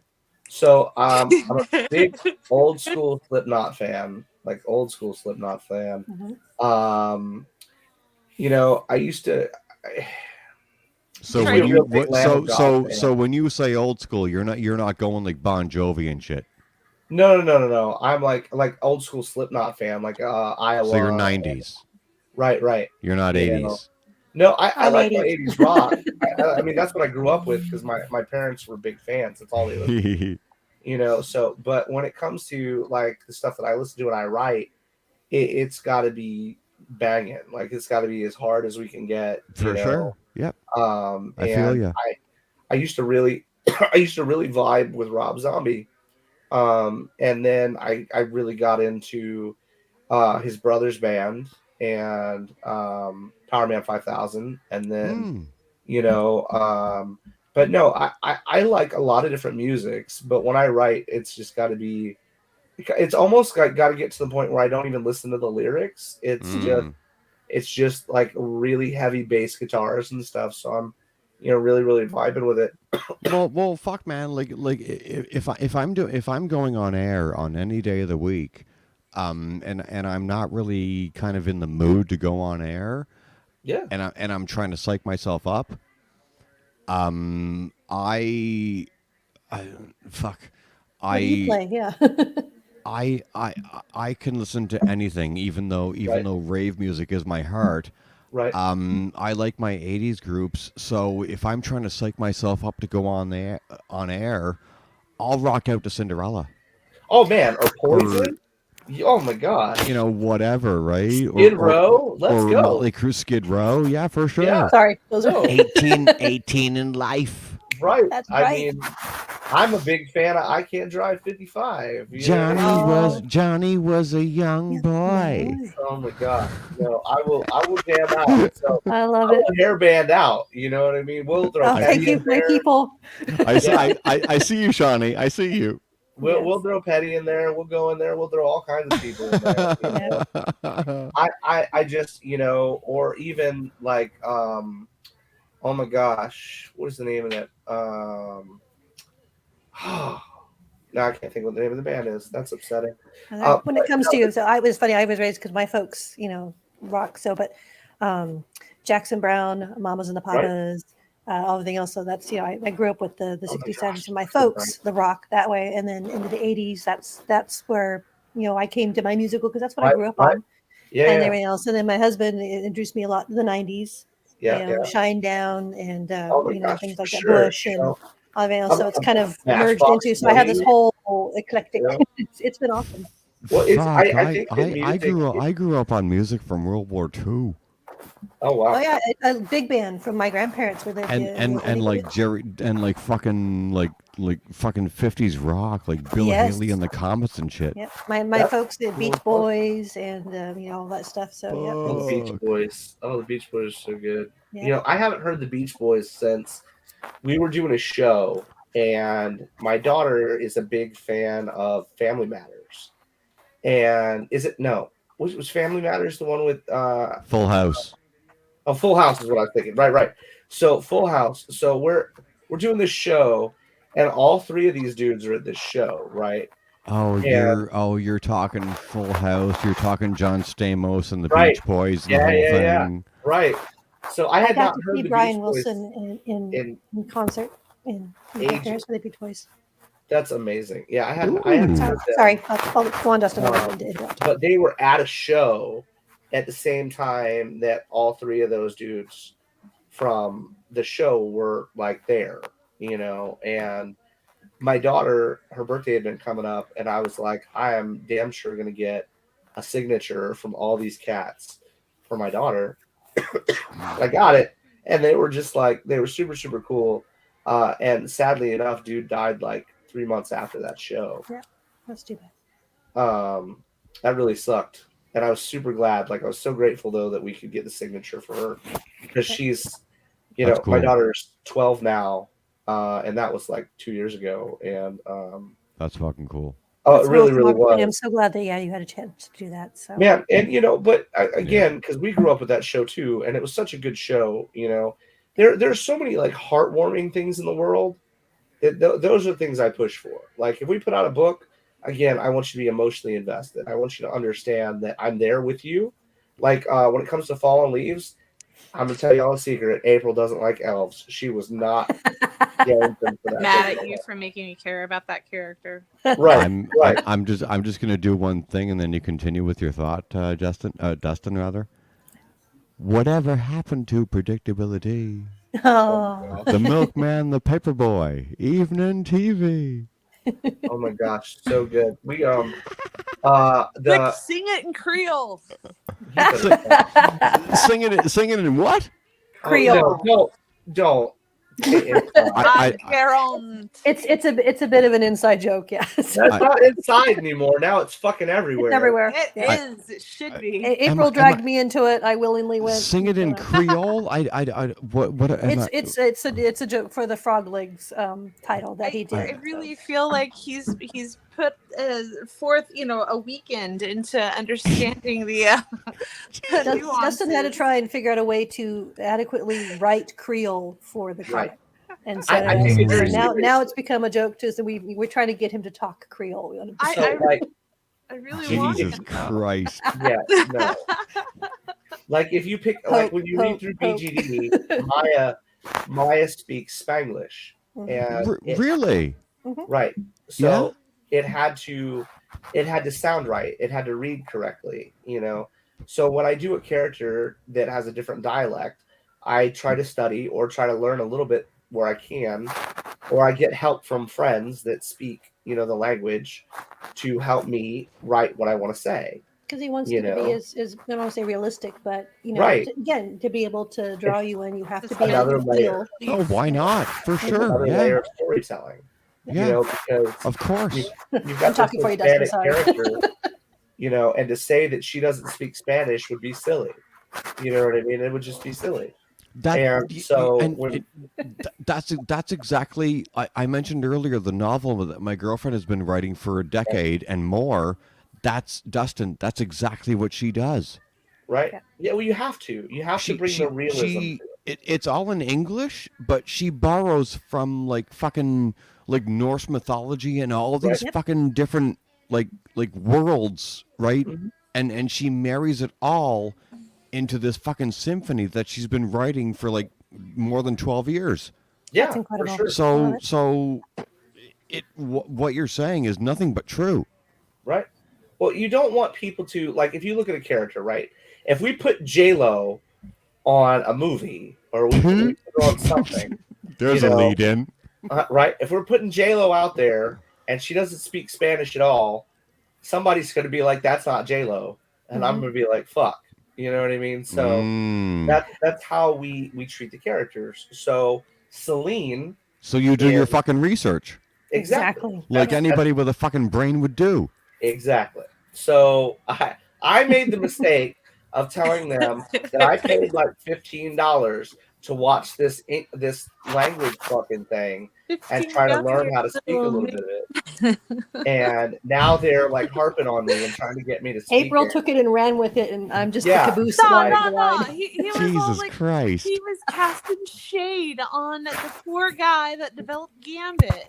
Now I'm like, I will continue to hear you do better. And he's like, oh, no. And I'm all like, what? I will continue but to cast the shade. You did cast shade on that, yes. I will throw that dude under the bus. All right, so Claire, when we were kids, they brought out the X-Men cartoon show. Okay, the X-Men cartoon came out. I follow. And it was great. Everybody loved it. It's one of the most popular animated shows that's ever been released. You loved it too. Oh, seriously, one of the most popular that's ever been released. You could play the intro song, and 9 times out of 10, people are going to know that's what that fucking song is from. And so, anyway, I was a big fan. I absolutely loved it. I loved Gambit. I thought the character was so good. Remy LeBeau was such a great character. And then as I got into having, collecting as a kid, I enjoyed him even more. I loved the character, grew up with the character. And then when I was talking to a creator that happened to work on that character and write that character, he was like, yeah, we kind of just made the lingo up for the character as we went along. And I was like, this is horse shit. Like, so they made up a language? No, well, he's supposed to speak They Cajun, bastardized it. and they destroyed it. Right? Thank you. They bastardized it. Okay. They did not do their research. Right, and it's just ass. And somebody that's followed the character since they were a kid, I was totally blown away by this. Like I grew up thinking he was this ladies' man and suave and shit and all kinds of other stuff, and he's just a douche. So when I went to write a character, I had to be like, I have to do better, and having had success with the other characters we'd done, I was like, I can do that. And lo and behold, it was a lot more work than the other characters were. Like a lot more work than the other characters. I have to say, I'm a big reader at comics, obviously, but books have always been one of my first love, and so I do that. And I have to say that I give you a lot of credit for that because it is not easy, I think, to write in idiom or lingo or regionalism, anything like that. You really do your research, and nothing will kill the vibe for me in a book faster than somebody who half-asses. For sure. I'm reading so the character doesn't sound. I'm like, what the fuck is this? Right. Well, that's what it boils down to, and it almost like it's the only time I'd ever been nervous about writing a character's dialogue. It literally was the only time, and because like when the other characters we've put out, I've been able to reach out to people and ask them to read it or what they thought and whatever else before we published the book. And this one was one where I literally had to put a lot more work into, and I'm proud of it. I'm proud of what I put into it. It was a lot more than I thought it would be. Extra weekends worth of. Oh my gosh, it was extra a lot, is what it was. You do realize you're hyping it up now, so now I'm really excited to. Yeah, no, it's good. The dialogue's real fucking good. It just took a lot more time than like a Spanish speaking individual or something like that. It's just because you don't hear Creole. Creole is a language that you don't hear. It's not something. And to mention, you've got Cajun in that book as well. So you've got Creole and Cajun in the same book. It's the same thing. Not really. You've got French. If French Cajun is different than Creole, because you have anyway, it's dialect. It's dialect. It's just like it is. Wait! I want to hear this nugget of information. Well, it's dialect. It's literally like your different types of Spanish. You know what I'm saying? It's different. It's regional. It's not Spanish. No. I'm just saying it's different, like Spanish. It's a very different type of French Canadian it's beautiful, right? It's beautiful. No, it's not. It is beautiful. French Canadian is really like, to me, it's a very pretty language to listen. Have you ever heard Quebecois? Yeah, no, yeah, but that doesn't sound like the words that I heard. Gwen makes it sound pretty, okay? Gwen makes it sound pretty, Well, and I don't know the words that she says, but she makes it sound pretty, so I believe Gwen. I'm Canadian, but I also know what Louisiana French sounds like against Quebec French, against Parisian French, because I know how Quebec was colonized. Yeah. And I'm gonna say, I will take Louisiana French over Quebecois any day, Okay. Really? Right on. any fucking day. Interesting. It's Very interesting how interesting. it's really interesting how different it is. You know, it's Nathan. Because you know what it is. You know what it is. It's Quebecois. And I'm going back here, but Quebec is colonized on the bottom feeders of France. Okay. And I don't know, and I mean, I'm saying this not knowing a lick about Cajun French, or like that whole Louisiana. community of people or whatever. I don't know anything about it, but holy fuck, as I live and breathe, I will take Creole and that world of French over fucking Quebec French any day of the week. Right on. Okay. Well, I love it. I love it. I'll have to send it to you so you can check it out. Quebec French fucking sucks. Oh my gosh. But we do a. So there. Yeah. I lived in Ottawa for 100 years, so I can speak with a bit of authority. Right. No. I am taking it with this as one expertise who knows. So. Yeah, I'm taking it to the bank because I only know like 4 Canadians, so I'm taking it to the bank. I believe what my Canadian friends tell me. I only know like 4. So, but you know, as we put it together, it was a fun book, and then we started working on My Metal Girl, and that's what everybody's vibing right now. Everybody's ready to see more My Metal Girl. They're loving the Underland stuff.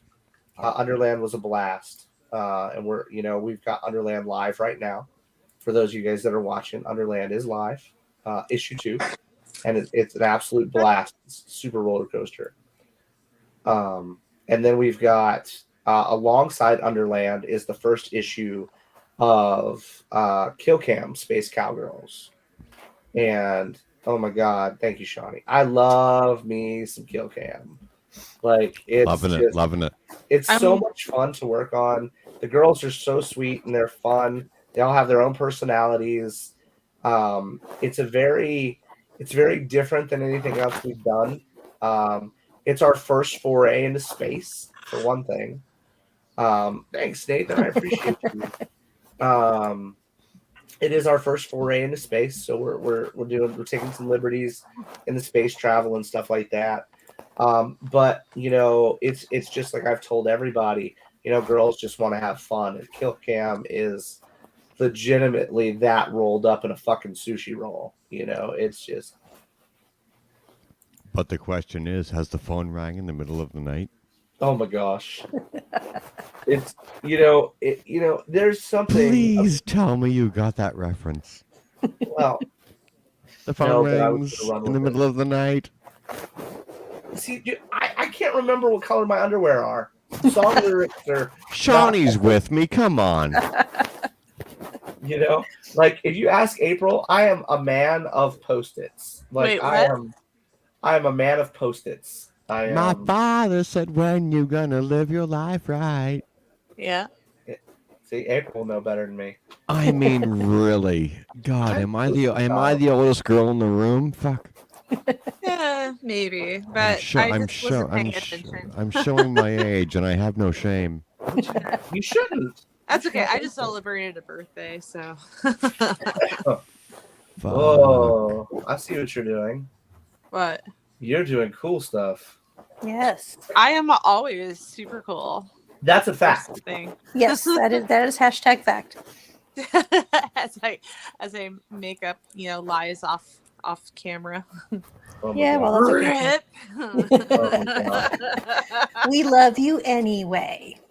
Seriously though, I couldn't believe right across the fucking face. It's fine. It's fine. It's all fine. It's totally fine. As we've been talking, I've been keeping an eye on April in my bottom left here, and I am enjoying every fucking inch of this. Yeah. Oh man. Yeah. I had started inking it, and then Bladen's all like, "Don't do that." I'm like, "Wait, what?" I'm such a messy penciler, and he's like, "I don't care, just don't ink it." I'm like, "Okay." Well, Bladen We're says trying- so then. Yeah. We're trying for continuity, and so he's digitally inking it. I'm like, "Well, just fix whatever is wrong." And he's like, "No, that doesn't work." I'm like, "Okay." I'm fine with doing less work. It's fine. I don't even try to get involved in this process. This is not something that These are his layouts, and I'm filling in the blanks. Yeah, I don't even mess with y'all on that stuff. Are you having fun with that, April? I'm just out of curiosity, or is it just? I mean, is that collaboration going well? I mean, you know what? I think it is. Now, what Bladen says behind closed doors is like a whole other thing, and I'm fine without knowing. But overall, like it is nice. It's just, and it's Agent C, and my first time actually drawing Agent K. So yeah. Yeah, I don't know. We'll see how it goes. Otherwise, I'd be doing Mermaid right now. So that's still on my to-do list, but I got to get this done first. and as a quick aside, and not to take over the show or anything, but I need to get with you, April, on that stuff, more information for Mermaid and Unicorn. So I'll DM you later. Yeah, as soon as I get done with my If It Hops pages, like I'm just kind of like folding it in whenever I get sick of doing one thing. I'll do like a quick doodle or something, and I plan on still doing it. I just it's just late, like every other thing I have going on. It's fine. I can't wait for school to, be out. Right on.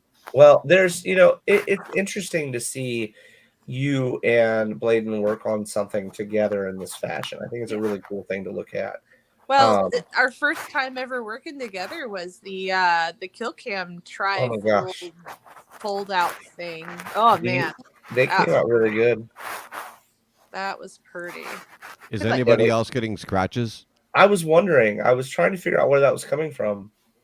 I'm getting sandpaper. Yeah, I was about to ask. No, nothing on my end. I wasn't moving. I don't know where it's coming from. I don't know. Oh, it's you want to do the round of muting again, Dustin, and see if. Yeah, that's what I was trying to do. I was just fooling with it to see if I could find it, and I couldn't find it. I just assumed it was your dog. No, my dog's not in here. Which is funny because I'm not hearing any sort of background or scratch or anything on my end. So just FYI. So I don't know if that means it's me. I'm getting it in hints. I don't hear it now, and I got Shawnee muted. It must be me then. Not now. It's all gone now. No, Shawnee's muted. Okay. No, it's Shawnee. It's me. Sorry. Oh no. Oh no. There it is again. Yep. Nathan says I wish all my kids were in permanent school. I feel so bad for my wife here in a week. Well, he's got 5 kids. I mean, he's got a house full for sure. Yeah. That's a lot of demons. Right on. Well, and they're all I think like 12 and under or 10. Oh, they're very far. Or 10 and under, like something 8 like and that. under. 8 and under. Yeah, Like he's got a brand new one too. So. Yep. Congratulations, that's a nightmare. Yeah. Oh well, so here's the connecting covers that we were just talking about.